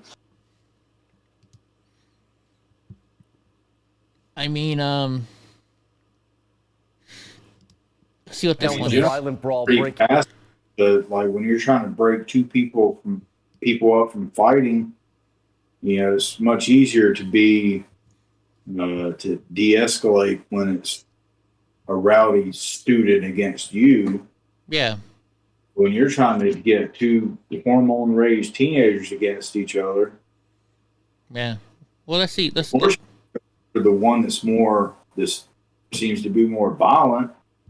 Looks like he got caught off balance and got tossed. Yeah, well, let's see what this one California is. classroom involving a music teacher and a 14-year-old. This one was 4 years ago. So what started as a fight and why some students are standing with that teacher tonight. ABC's Will Carr picks up the story. Come on, bro. Yeah, walk back. Watch the tense moments just before a brawl breaks out between a teacher and pupil. Bro, did you really say that, bro? This 14-year-old repeatedly calling his African-American teacher a racial slur. Bro, say it too, bro. We're right here, bro. Everybody's watching. What's up, bro? Hurling a basketball at the teacher. According to students, yeah, I would have kicked that kid's ass. By an alleged dress code violation. You ain't telling me. After asking the student to leave the class, the teacher, Marston Riley, eventually snaps. I'm telling you, right? Pulling the student to the floor, pummeling it with repeated blows to the head. Now, should the teacher have done that? No.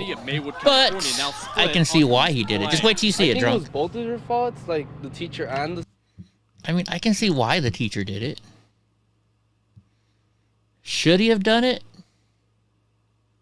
Probably not. Let's see what this one is. I understand and wish to proceed, guys. There's going to be content is identified as inappropriate or... Listen, look. Tonight the hell, why not? Obviously, that kid has never met a real man before in his life where he would know that you don't talk to a man like that. Right. Without expecting something like that. Mandy says if the parents would do that at home, then they wouldn't. The teachers wouldn't have to do it. That's right, kind of. Community demanding answers after authorities say this substitute teacher was seen on video unleashing a vicious attack on this 16-year-old student, throwing a flurry of punches, then dragging the teen to the ground. Well, sometimes you need to knock a kid out. That teacher, 32-year-old Tiffany Langford, now charged with aggravated assault.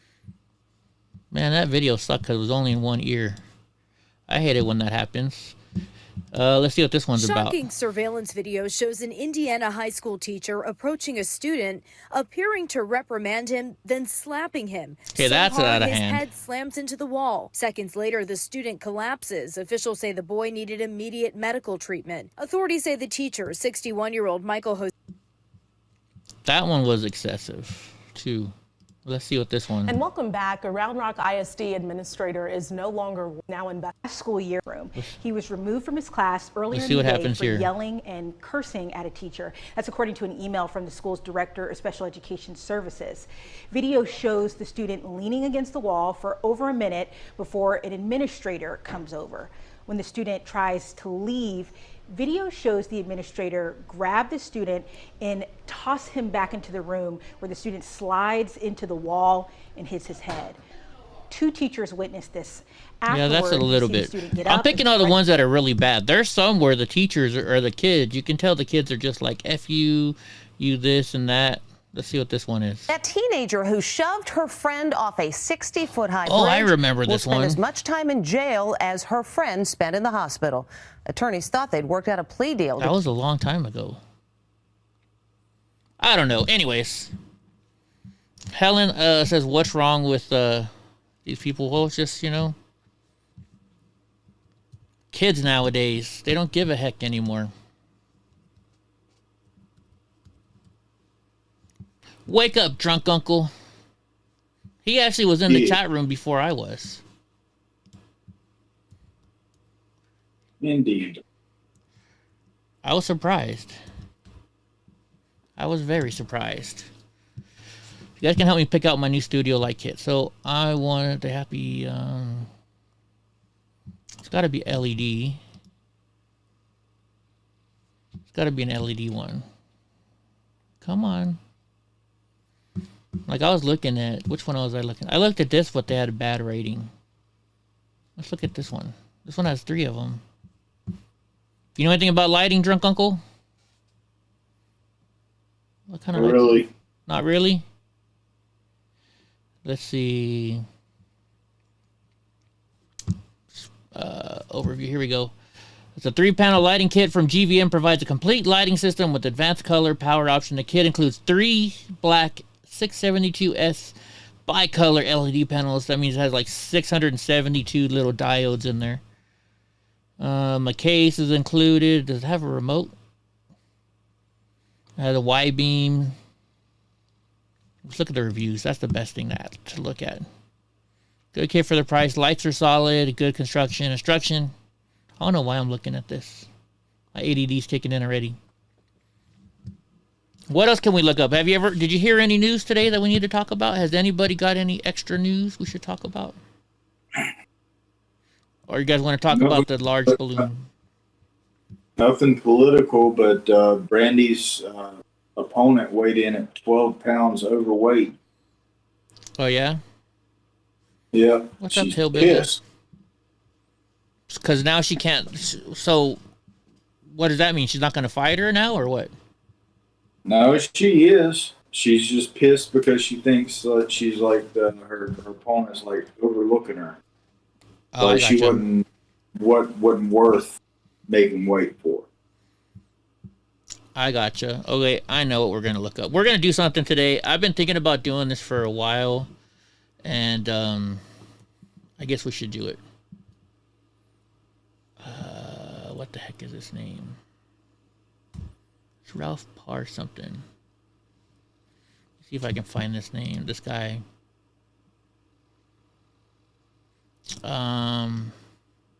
This guy's so there's that big trial going on. I can't talk about the trial, but I think I can read just the excerpts of it. Let me look on my phone. I know what this guy. I have this guy on my phone. On Twitter.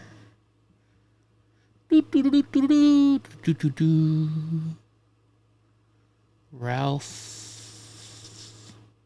Parloff. That's what it is. Ralph Parloff. This guy sits in court all day long, and he retweets everything that is said in court from the media area, at least. Is it not Ralph? Roger. That's why. Roger. My bad. And then he actually shows video, so we can watch some of the videos too. It's pretty interesting. You thought Meathead was gonna leave Twitter, so did I, but he didn't. He kept saying he was gonna leave, and I'm gonna leave, and I'm gonna leave, but he doesn't leave. 8 hours ago. So I'm gonna read these tweets. I can read through pretty quickly. Has anybody been paying attention to this trial? Have you been paying? Oh, Drunk's in the bathroom. What? Have you been paying attention to the trial going on in D.C. right now? No, I didn't know where to even try to pay attention to it. No? Yep.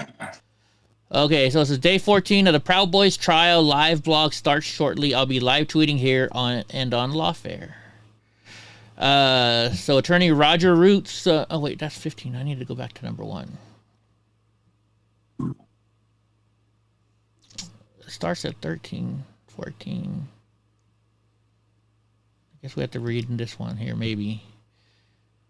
Okay, so there we go. Number 2, we finished the FBI agent Camilleri yesterday, and I guess this FBI agent is going through cancer. I mean, she was totally bald, so they think she's dealing with cancer and dealing with this trial. We then started with the minor witness, FBI agent Elizabeth D'Angelo, who has begun describing the search of Zach Reel's Philadelphia row house on 3/17/21. Zach Reel is one of the guys who is in this trial for sedition. He is from Philadelphia. So if you have any questions, feel free to ask Drunk. I'll tell you if I can answer them or not. Who that? Zachary Reel. Zachary Reel is one of the Proud Boy guys. I'll show you his picture right here. He's a Marine. You can't say former Marine, because once you're a Marine, you're always a Marine. Zachary is the guy. When the picture pops up, he is the guy with the camouflage hat next to Rufio.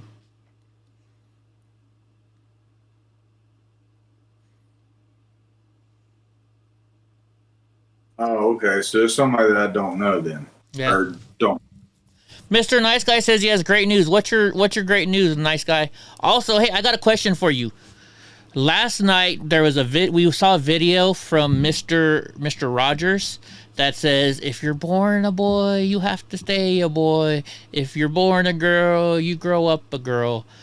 Is there some way you can remix that for me?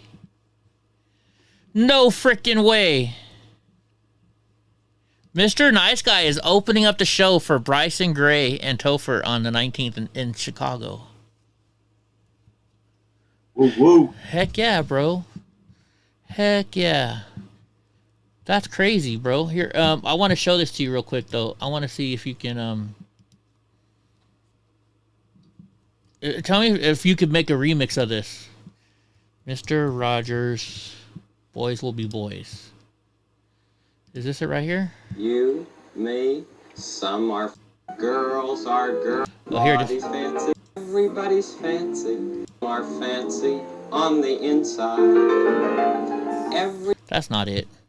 This is it right here. Are fancy on the outside. Some are fancy on the inside. Mr. Nice Guy, that's awesome. Everybody's fancy. Everybody's fine. Just wait, not this part. Your body's fancy, and so is mine. Boys are boys from the beginning. This part right here. If you were born a boy, you stay a boy. Girls are girls right from the start. If you were born a girl, you stay a girl and grow up to be a lady. Everybody's fancy. Everybody's fine. Your body's fancy, and so is mine. Is there any way you can remake that somehow? That would be awesome if you could do that. And yes, that's awesome. Mr. Nice Guy's going to be opening up for Bryson Gray. He's trying to get me to go, and I want to go, but I don't know when I'm going to court, so I can't. Anyways, let's get back to this. So number 3, all the lawyers are ready, focusing on evidentiary battles relating to a future witness. An FBI agent who might be called early next week. Through that agent, the government will try to introduce the defendants and other Proud Boys encrypted Telegram posts. AUSA, which I guess is the attorney for the United States of America. I don't like what were we saying last night? Like just something like a mix of it, you know? I don't know. I'm thinking like probably like deep glitchy dubstep. Seems to be the tempo that would kind of match with it. A dubstep. Do you know what a dubstep is, Mr. Nice Guy? Because I don't. Yeah, 70 BPMs or 140, however you run your thing, but 70 or 140 BPMs. Dude, if you could remix something like that, then I could. I'll make a video for you for it. Dude, hey, God is being nice right now, Mr. Nice Guy. He's hooking you up for changing your life. Congratulations. Everybody take a shot for Mr. Nice Guy. Assistant United States Attorney. Thank you, Andy. Mr. Nice Guy, congratulations. Maybe he was watching our show the other night and he saw your music when we were playing Spotify. You never know. So it says the twist here is that the government wants to introduce not just the defendant's messages, but those of other Proud Boys whom the government says are co-conspirators or perhaps even just unwitting tools. So defendants are arguing that the messages are hearsay, irrelevant, unduly prejudicial, and that the government is trying to tar the defendants with things said by others.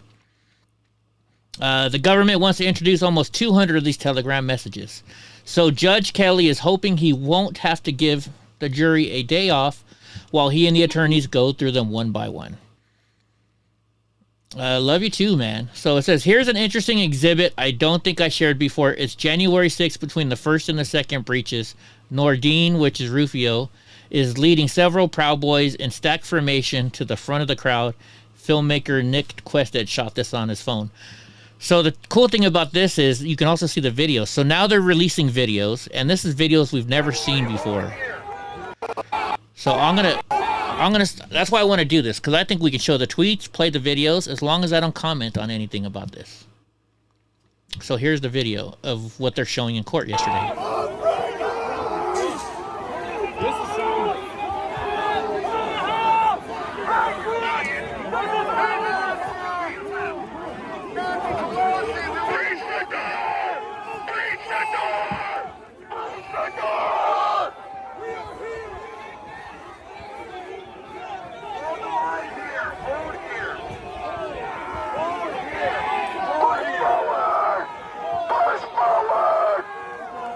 I've never seen this before.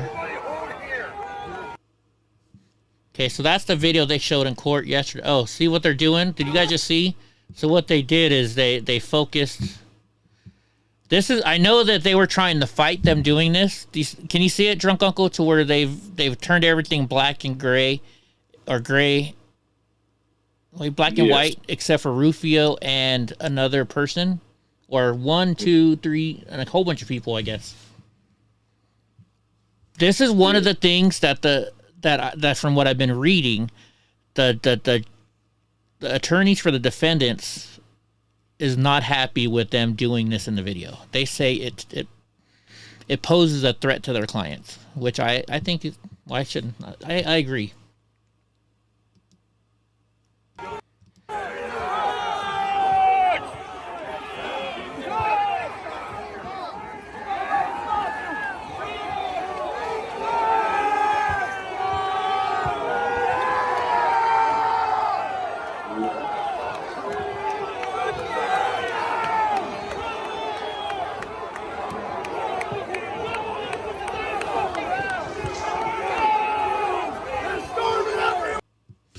Okay, so that's a video that just has been released. So these are some of the videos that they've been hiding from us. Okay, so now he says Judge Kelly is now back on the bench. And if you guys, this guy's name is Roger Parloff. If he live tweets every day the court. So it says Judge Kelly is addressing addressing strange side issue. Usually fact witnesses are supposed to stay out of the courtroom until they testify. An exception is the government is allowed one case agent to watch the whole entire trial. Sort of like a party, but given the complexity of the trial, the government was asking if Agent Camilleri could stay in the courtroom now, which is the person they just interviewed. And it says, in addition to the existing case agent, not sure of his name in the room, so the defendants have objected and Kelly is denying the government's request. This judge hardly ever agrees with the defense, so that's surprising. It says, also, Judge Kelly wants to streamline the process. Should I do it at the top? Yeah, I'll do it at the... Everyone I'm reading is going to be at the top, guys. Also, Judge Kelly wants to streamline the process of examining the current speech or search warrant witness.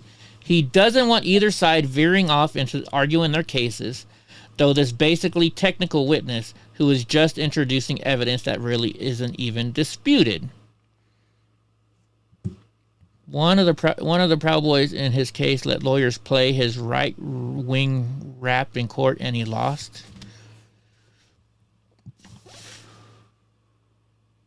Yeah, Jim Jordan supposedly has the footage. Okay, so Norm Pattis for Joseph Biggs is pushing back. He wants to challenge the integrity of the investigation and choices agents allegedly made. It behooves us all to color within the lines.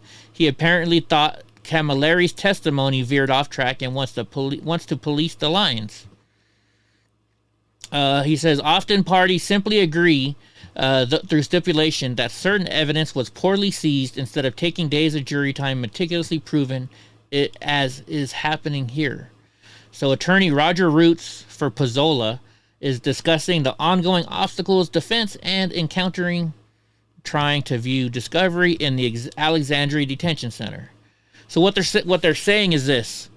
I don't know if they say it later on. But anyways, what they've said in the past is, so these defendants, they're only given 2 hours a week in jail to look over court documents and to research, right? They can speak to their attorneys all day long, but if the attorneys want to show them video, they only have 2 hours to look at video. And there's 14,000 hours of video. How is that fair? That's what the defense attorneys are saying. So the jury is now seated. Nadia Moore for the AUSA resumes direct on FBI agent Elizabeth D'Angelo regarding items seized from defendant Zach Reel's home in Philadelphia on 3/17/2021.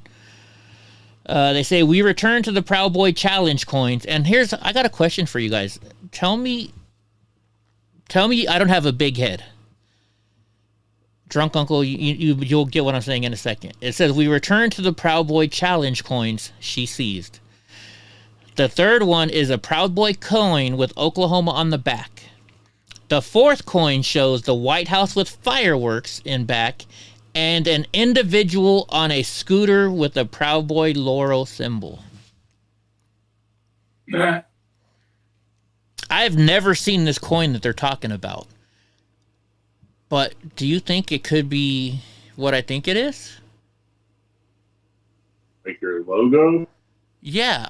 Like, so I wonder if maybe they, like, because there was some jokes about me. We had some jokes going on. I wonder if somebody made a coin with me on the back. It's the tail side. That would be weird. I don't know. I collect challenge coins too, Mr. Nice Guy. So the fifth, huh? I don't even know what a challenge coin is. A challenge coin, like they do it in the military. Police officers do it, you know. Like as Proud Boys, we have challenge coins. You can buy one if you want. I have a challenge coin. It doesn't say. It's just that Rufio had it at his house, or no, Real had it. So maybe it would be Philadelphia. But it just says scooter. It doesn't say mobility scooter. So I don't know. Then the fifth coin shows the WF3 and on it, on the back, the Proud Boy Laurel with Proud of Your Boy Westfest. So now they're showing a photo from his home. Shows baseball caps on the dresser. One has the Proud Boy Laurel leaves on it. One has an American flag in yellow and black with Proud Boy symbol in place of the star field. So they're done questioning him. So now Smith, which is Rufio's lawyer, says no questions. Now Dan Hull for Joseph Big. Hull elicits the agent has been with the FBI for 6 years. Has done presentations for the FBI on weapons of mass destruction unit. Has also done presentations for kids and Boy Scouts. Hull elicits that she knows nothing about Joe Biggs. So he asks her, so when it says H, that's the lawyer asking the question, and then the bottom when there's no letter, that means that's what the answer is. So how long has Real been incarcerated? They objected to it, and the judge agreed with the prosecutors. So he said, eliciting that there are 911 personnel involved in the search. How many were present? And this FBI agent said, not sure. Hull said, were some from Homeland Security? Yes, is the answer. Hull's one. So Hull down Hull now stops. So Hernandez, who is now Zachary Real's lawyer, is doing the cross. Does this sound okay to you guys, or is this boring, you guys? I'm just curious. Am I reading it too fast? Am I reading it too slow? Do you understand it even? So now Hernandez is H, which is the lawyer for Real. And she asked, was Real in the house when you did the search? No was the answer. I thought he was at home. So the answer is he was arrested, taken to be processed. He was home when we arrived. We entered, we conducted the protective sweep, and then he was removed from the house during that time. So Hernandez then asked, his wife remained during the search? And the officer said yes. Are they trying to enter in there? So Hull was trying to introduce a photo of Real's wife. Introduced over objection. Shows a young woman with a small, adorable baby. Let's see. Hold on. Did you find the coin already, Mr. Nice Guy? Oh, no, he's sending me a picture of his coin. That's a cool coin. Illinois.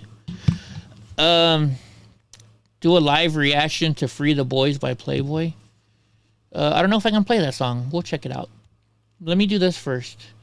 So it says Hernandez now having her pull out the jacket seized. And she asks, is this just a rain jacket? The answer is yes. Something ordinary you can purchase at a retail store? The answer is yes. Now she's having her pull out one of the challenge coins. It says, this side is Glorious Bastards and Independence Day. And the answer was yes. Question now says, is the other side of the White House and fireworks? Yes. Recall if the President Trump had plans to fly over the White House on July 4th? Yes was the answer. Also sees 2 phones, one of which was an iPhone. Yes. Ordinary phones? And they said yes, from outward appearances, which is strange. Why would she say from outward appearances? Then they said, did you seize 2 baseball caps? The answer was yes. Just baseball caps? And they said, generally speaking. Nothing out of the ordinary is the question? I wouldn't say so, except for the logos. And then they asked, did you recover a firearm? And she said no. They can't hear her asking questions now. So now Enrique Tarrio's lawyer is asking questions. It says, you've seen the challenge coins before? And she said yes. Are they commonly given in military and law enforcement community? She said yes. Have you ever met my client? She said yes. And then he said nothing further. So now your buddy Dominic Pizzola's lawyer is going, have you ever met Mr. Pizzola? No. Are you the case agent in this case? The answer is no. How many case agents are in this case? I don't know. At least 1 or 2, possibly more.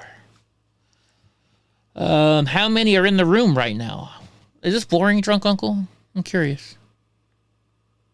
No, I'm just...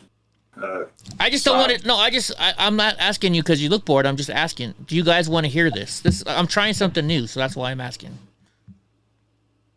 I mean, I'm not necessarily following what's going on.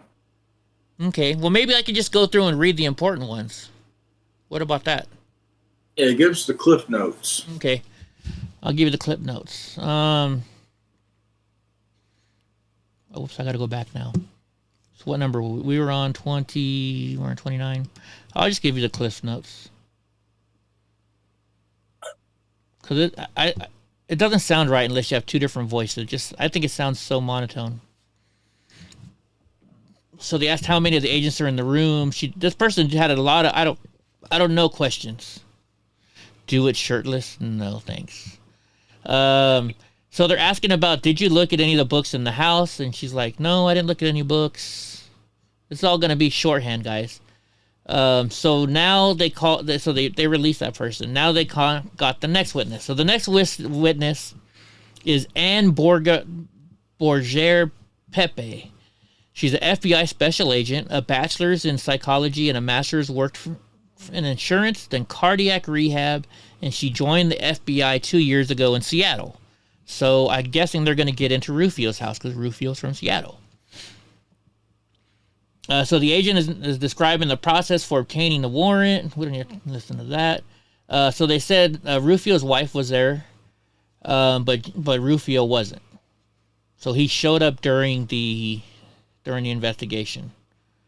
They're showing the hat that he was wearing. No, they're showing the sunglasses that he was wearing, the patch, all that stuff.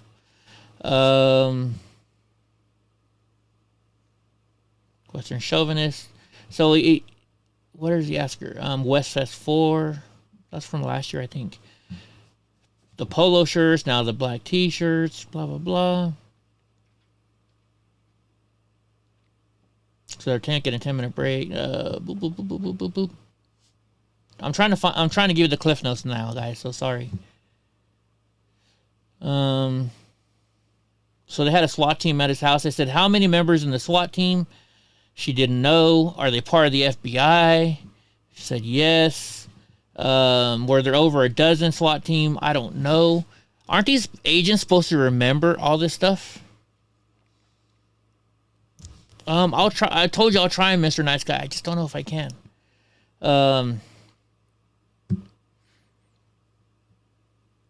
How soon after the SWAT arrived did you arrive? So this FBI agent didn't even arrive till 30 minutes after the SWAT team was there. It said Nardine's wife was present when SWAT arrived. They said correct. And then so they asked, were you aware of a video door camera? And the officer said no. And then so the lawyer said, were you aware that the SWAT team ripped the video camera off the door? They said no. That's the exact same thing they did to me. They ripped my video camera off. Now they said, did they order his wife to get on her knees while SWAT team pointed guns at her? and they objected. So, and the judge said sustained. Sustained means I agree. So why can't the lawyer ask that question? The SWAT team put a gun at his wife's head. What's wrong with that? Why do you think they would ban that from court? Leading? I don't know. No, that's not leading. I just, they say objection, leading. Yeah. So they said, did there come a time when Nordine's wife was interrogated? And she said, I think so. And they said, was she handcuffed? I don't know. Rick Hall was talking to her. So they asked, isn't it a fact that she asked to talk to a lawyer? And Rick Hall refused to let her. And so they objected, and then the judge made him take that question away. It's like, what the heck? So they took his cell phone. What else is in here? Did you see any damage from flashbangs? And she said, just the black marks. Did you find... So they're trying to say... Check this out. They're trying to say that Rufio had a passport and was trying to leave the country. That's why they won't give him bail.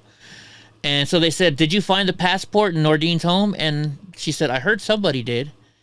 And so she said, I don't know from who, where I heard it from. And then they said, did you learn that an agent pulled the passport out of his wife's jewelry box and that it wasn't even his own passport? So the passport that they're talking about is not even his. Talking about the gator. The neck gator.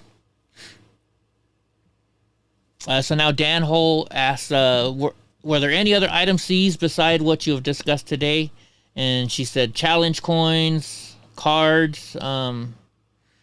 They mentioned I'm a Western chauvinist, and so he said, do you agree with that sentiment? Do you have a reaction to that? And she's like, no, I don't have any opinion on that. Then he asked if the vest that they seized was bulletproof or stab proof, and she said, I'd have to look at it. Shouldn't these agents that took all this stuff know what they took? Right? Let's see. So then they asked, how long were you there at Nordine's house? She said maybe 3 to 4 hours. That's about how long they were at my house. Do you know how many total case agents are on this case or in this room right now? She said no. And once again, he's like, did you notice any books on the shelves? And the reason why he's asking this, Drunk, I actually ordered a book yesterday because of this trial. It's called 45 Ways of Power or 48 something of Power. We'll talk about that when I get the book. It's teaching you how to have power over somebody else, basically.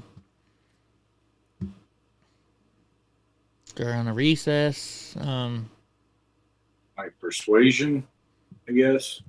Yeah. Let me look at my phone real quick. I have it exactly on my phone here because I ordered it today. It'll be in tomorrow. It is called...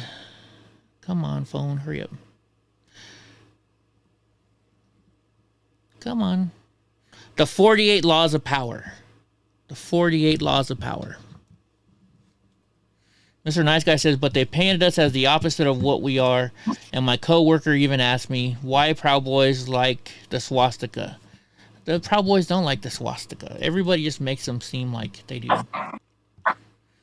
So now they have a police officer that was there on the third shift. She actually worked over almost 24 hours that day. The swastika was predated the Nazis and I think it was in either Hinduism or Buddhism, but it meant circle of life.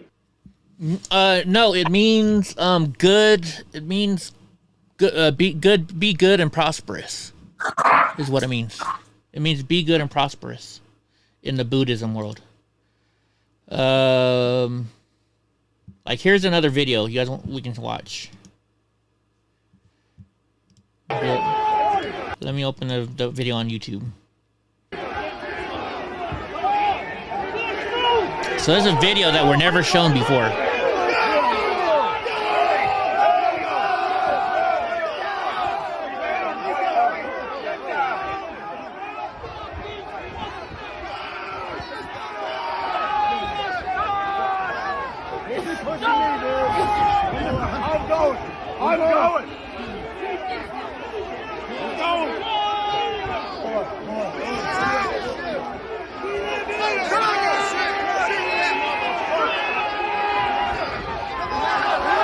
So like right now, I'm looking at this picture. Everybody, Mr. Nice Guy doesn't like this topic. I'm not seeing anybody fighting here. Are you?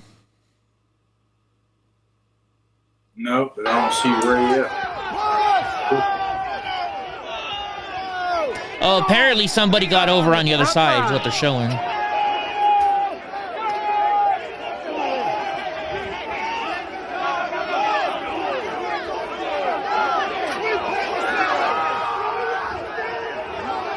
So they're showing people pushing through now. And now everybody just walks right through. But they're walking through. When you see it drunk, they're walking through.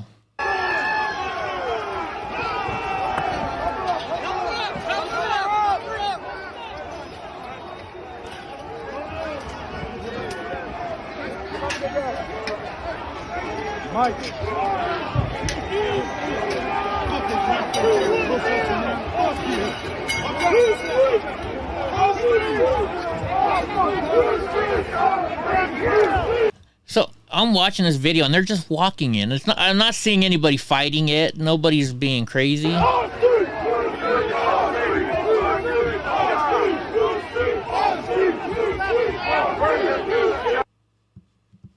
right, let's. You know, since you guys are bored with this, it sounds like you guys are. Let's just watch the videos that the guy shows because he's been giving out all the videos now that have come out, so we can just watch videos.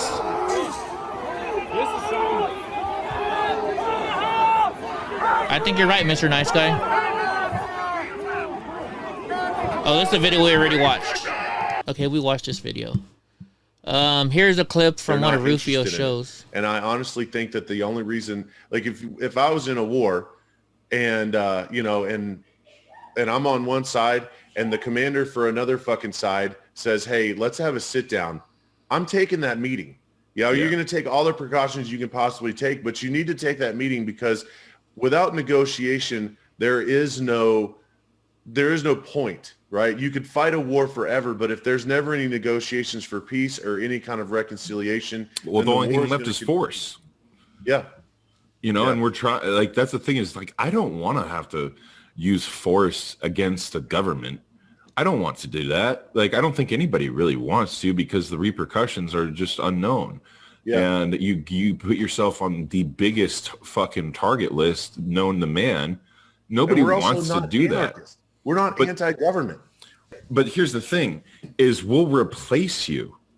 We don't care about we care about law and order that much where we will assemble an army that will literally just replace you like that.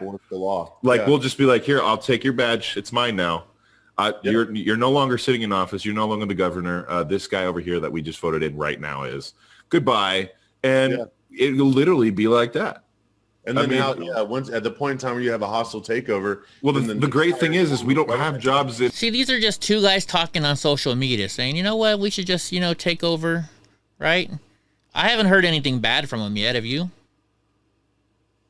No. Has anybody in the chat heard anything bad from them yet? Something that could get them in trouble?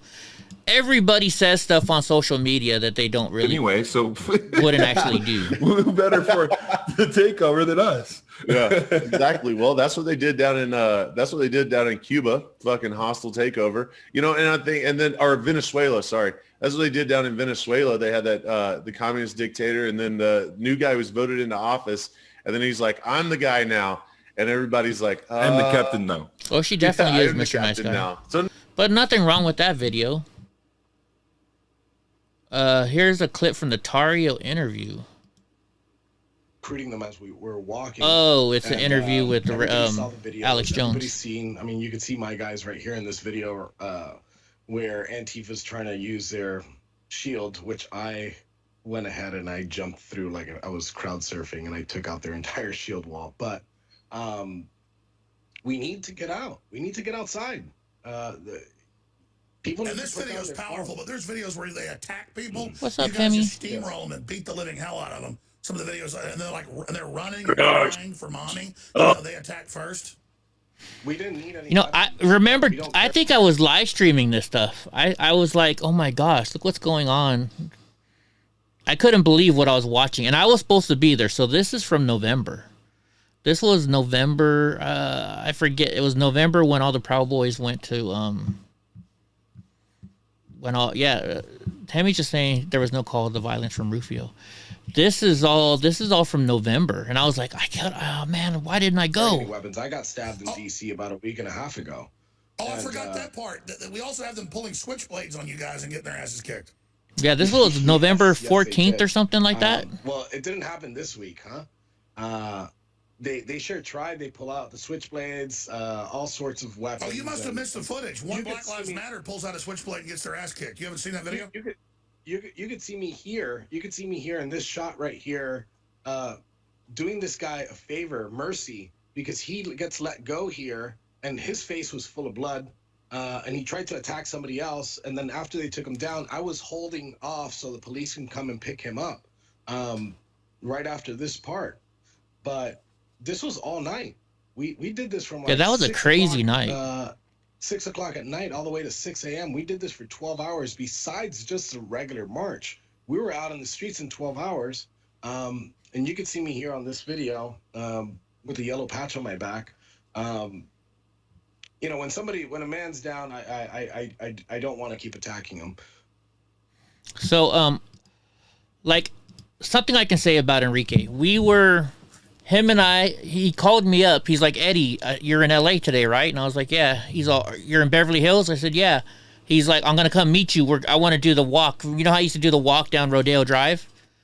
He's like, I want to come there. Is MAGA Hulk there? I'm like, yeah, he's here. So Enrique met me, right? We're marching down the march on Rodeo Drive, and people started fighting. And Enrique went over there, and instead of, he stopped the fight. He's like, look, this is not what we want to do here. Everybody stop fighting. And he was actually stopping people from fighting, not pushing people to fight. I remember. I have it on video. What other... I don't know if it's the same video, but I remember a video. We're talking about Enrique, right? Yeah. You know what you said? Yeah. I think Tara was there, and maybe somebody was like harassing Tara, and like he kind of got in between and like kind of was just like nonchalant and like this isn't gonna happen. And lit up a cigarette and stuff. Yeah. Mr. Nice Guy says he's got the video of the Fed starting to chant. Okay, so this is another video that's the court just released. These are all videos that the court just released. Oh, this is one of Chris's videos, WYSIWYGs.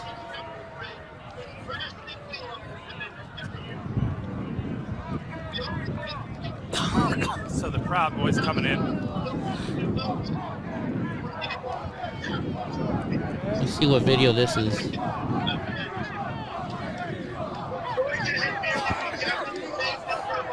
to be the chant.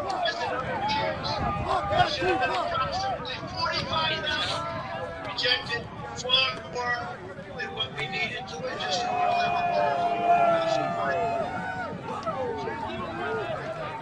Trying to look for me. I was probably on the other side.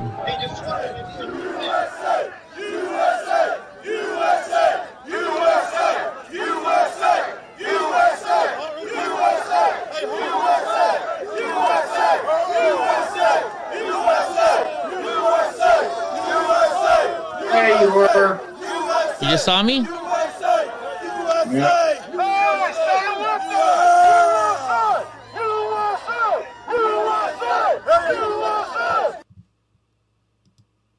Did I hit pause or something? Or is that the end of the video? Oh, they're just... Never mind. See, this... Oh, wait. Hold on. I'm right here. So they're pausing the video for some reason. This is not my video, but I'm in this next one. There I am right there because I have my Dodgers gloves on. Everybody right now, all I want to know is where's Antifa? Where's Antifa? Where's Antifa? Where's Antifa? Where's Antifa? Where's Antifa? Where's Antifa? Fuck Antifa! Fuck Antifa! Fuck Antifa! Fuck Antifa! Fuck Antifa! Fuck Antifa! Fuck Antifa! Fuck Antifa! Fuck Antifa! Fuck Antifa! Fuck Antifa! That's right. They're just pausing it. Antifa! Fuck Antifa! Fuck Antifa! Antifa! Fuck Antifa! Fuck Antifa! Fuck Antifa! Fuck Antifa! Fuck Antifa! So this is all evidence. This is all evidence that the committee is putting in. We love Trump! We love Trump! We love Trump! We love Trump! We love Trump! We love Trump! We love Trump! We love Trump! We love Trump! We love Trump! We love Trump! We love You're all good, Mr. Nice Guy. We love Trump!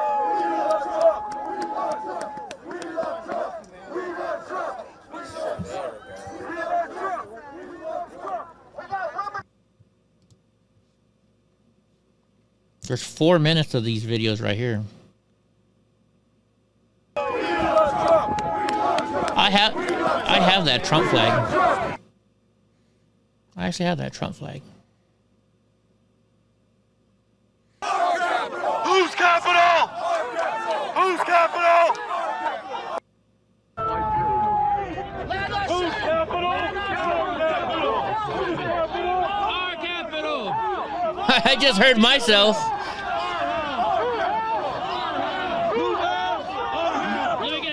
Oh, wait a minute. This is my video. This is my video. What's up, Mike Jones?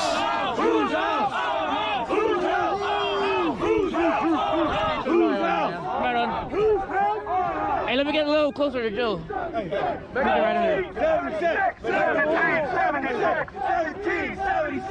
Oh, shit. So that's Jeremy, one of the guys. That's the Marine, one of the Marines that's in prison. He's the one that just tapped me on the shoulder, and he's like, "Come on up, Eddie." Wow, I didn't even remember that.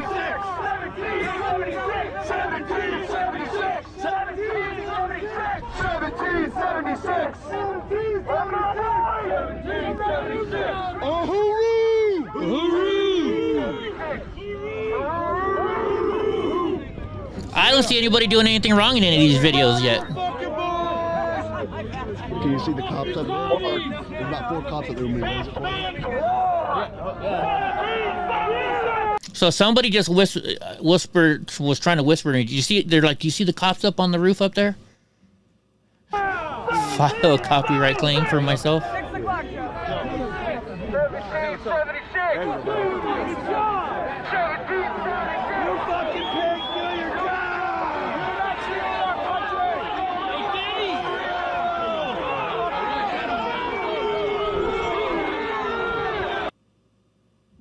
The other one was Chris's video. File a copyright claim of myself. So here's another one of the federal agents' video that they've been hiding. USA! USA! USA! USA! USA!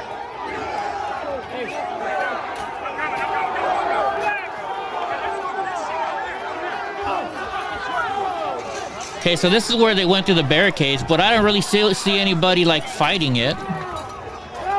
Go! Go! Get him! Look, they're just walking slow. Look, and the cops are just like, come on.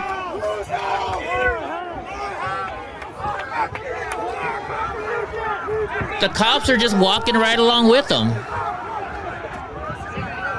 They're not pushing back.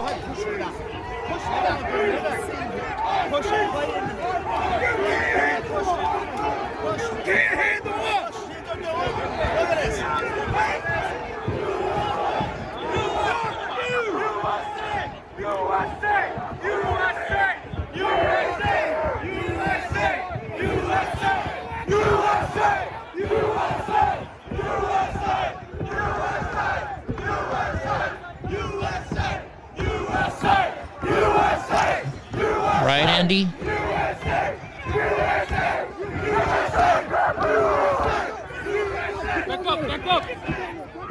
Do you see that racist black guy in the crowd?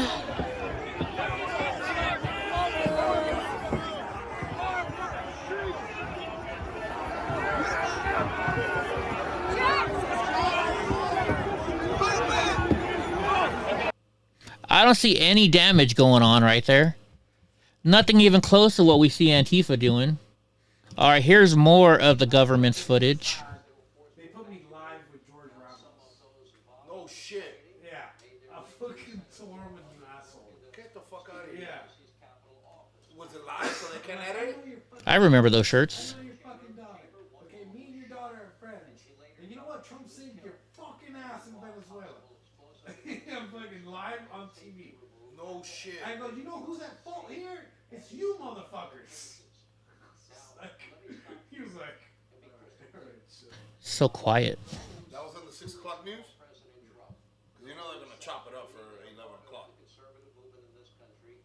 So this was January 6th at Enrique's Hotel.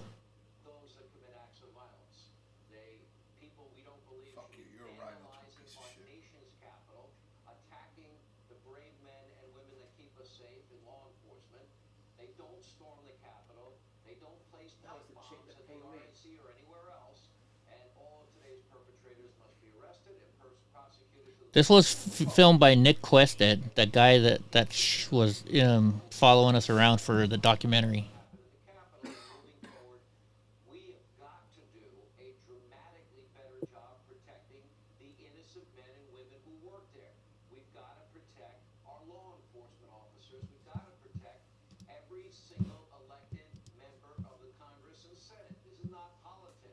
This is I don't know why this is part of their evidence. What evidence that is? I haven't watched this one yet, all the way through. So this is evidence from somebody. Hey, Bianca. Talk to you later, Craw. What are you hiding? She's got something to give us. Hold on, stop.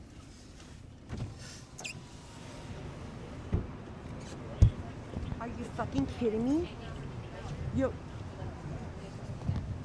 They just canceled my reservation because they saw me with him. Here. I'm gonna be on the Baltimore side, on the north side of town. Okay, do you need anything? Not really. What's this? You need. What are you giving me this money? for? Do you need anything? No. What's this for? What's this for? Tomorrow? Tomorrow. You You can't come. He's No. not. You're not gonna come anywhere near anything.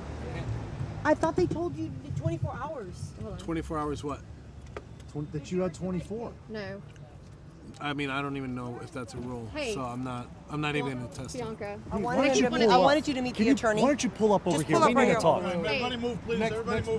Next Everybody block on move. the right. Why, Go to man? the next block. Dude, You we sure? have to go. All right. The next block? Wait, can I keep one of these? Yes, You don't have yes, to go yes, as far yes. as I'm concerned. You're skating too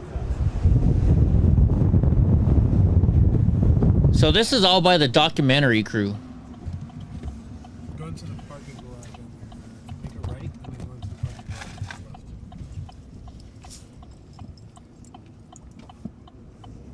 Is she coming or no?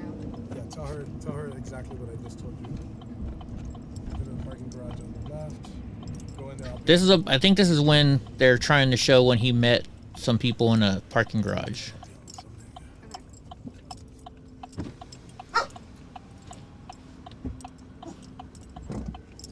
Oh, you want me to share the screen with you, drunk uncle?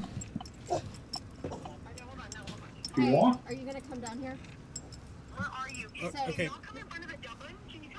No, I can't. I can't. They're already looking out the window. So make a go down the block and make a right, and then on the left there's a parking. Yeah, there's a parking garage that's going to be on your left side. Go down the parking garage.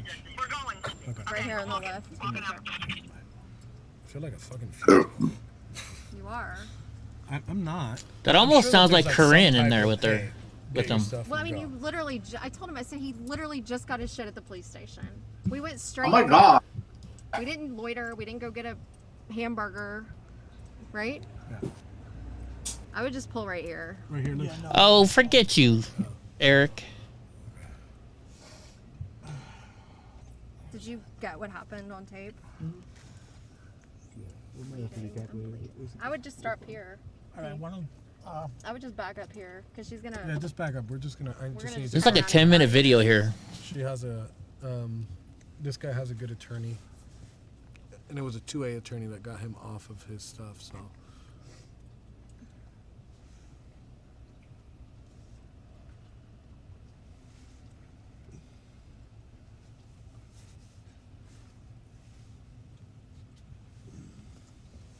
Security's right there, so wait, hold on. Yeah, go over here and make Make a right, Kenny. Doesn't matter if it doesn't tell you to make a right. Doesn't Hey, Panda Bear.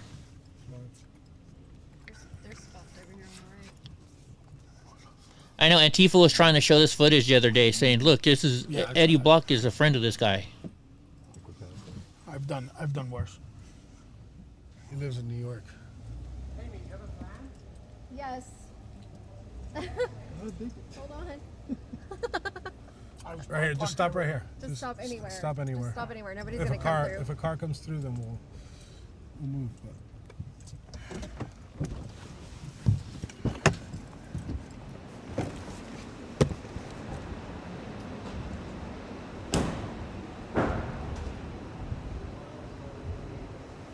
I don't know about that one, Mike.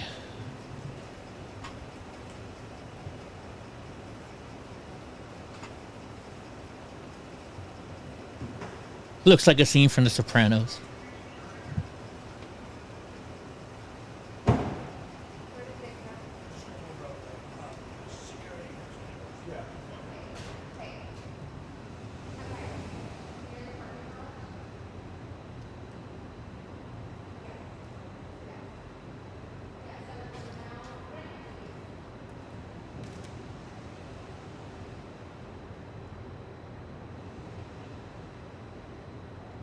Looks like Seinfeld. Oh, the Seinfeld where they're in the parking garage where they get caught peeing.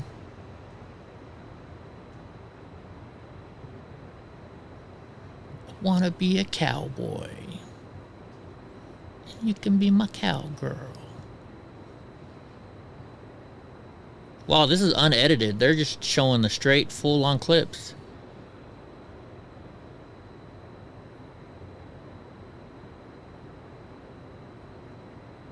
There's a Porsche. Porsche? What do you say, drunk? Porsche or Porsche? I've always said Porsche, but I think it is Porsche.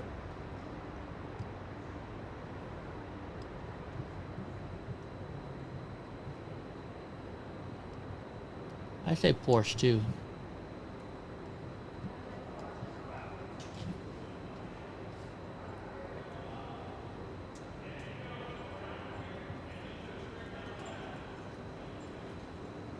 So you can tell this is like straight footage because it's only coming out of one of my ears. And normally when you record like on a camera like this, it only goes in one channel and you have to put it on both channels for the when you edit. I don't know, Mr. Dice Guy. This is something they're showing for the trial.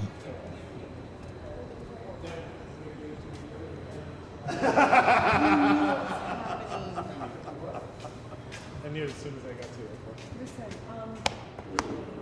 texting from the air. Oh man, for real? On the air? On the air is when I knew they signed the warrant. So.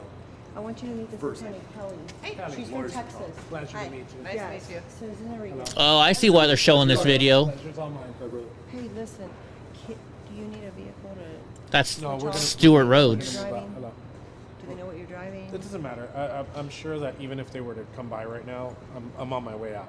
So I literally just picked up my bags. So I thought they told you 24 They didn't hours. give me the 24 hours. They didn't want. The reason why they did that is that they didn't want me to go to tomorrow's event. Okay. Is that your camera? Yeah. Yeah. Okay. Those are my guys. Okay. Camera guy. So you don't need anything right now. Do you need anything? No. I'm good. Okay, You going on Virginia side? I'm gonna go on the other side. I'm gonna go to the Maryland side. You're going north. The Maryland? Yeah.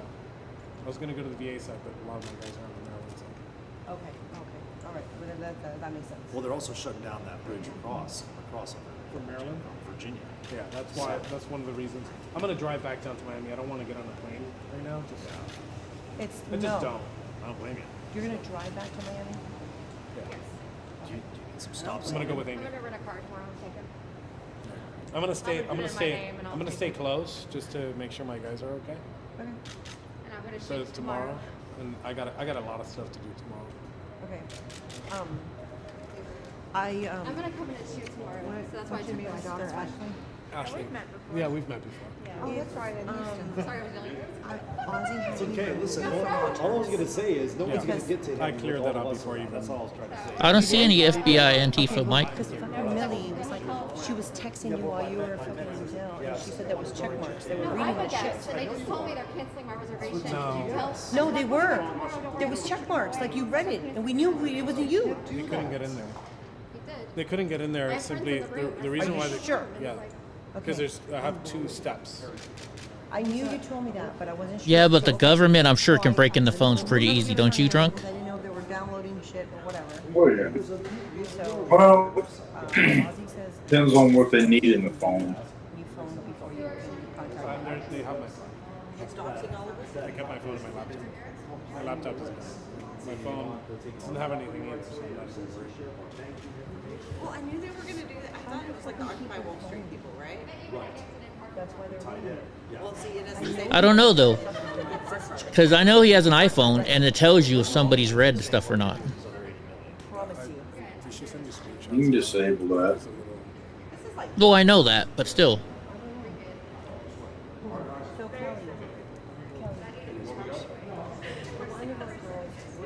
So give me a chance on this one.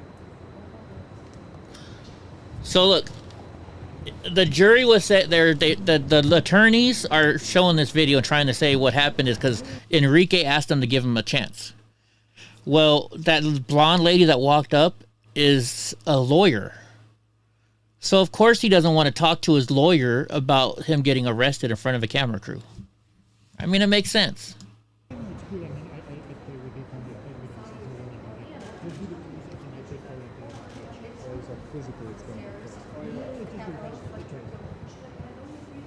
Right?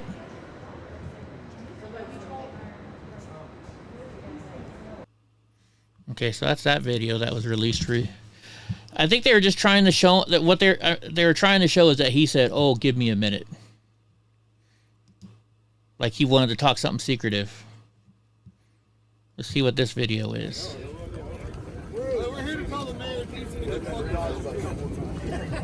Well, there's me. I think our mere presence is already cold on that.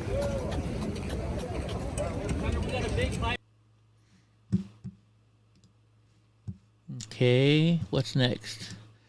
On your oath! On your knees! On your oath! We love you guys. We won't hit you or hurt you. We are on your side! Don't make us go against you! Understand the side! Pick a side! These are our streets!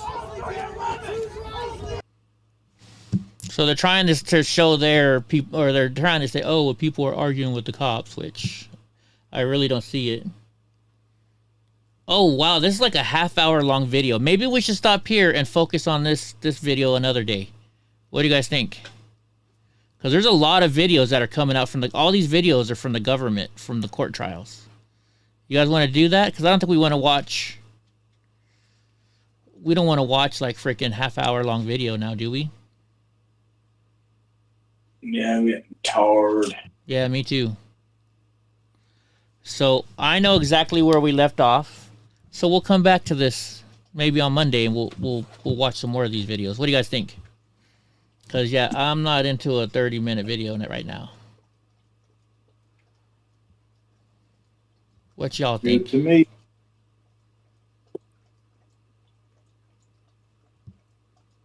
I'm just seeing what everybody else is saying. Because, yeah, it's 8:30. It's dinner time for the dogs.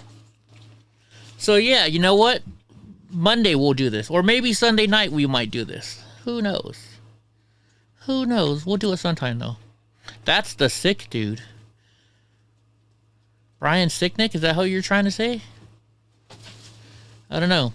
But all this video that he's posting on his website right here, this is all the videos that court is giving out. So this is all stuff that's never been seen before. Well, some has been seen before, and a lot of it hasn't. So maybe it's a good thing if we go through them all. Anyways. Well, I hope y'all had a good day today. You just want to see the crowd fights and the stuff in the tunnel? I think that's what this next video is. But it's half an hour long.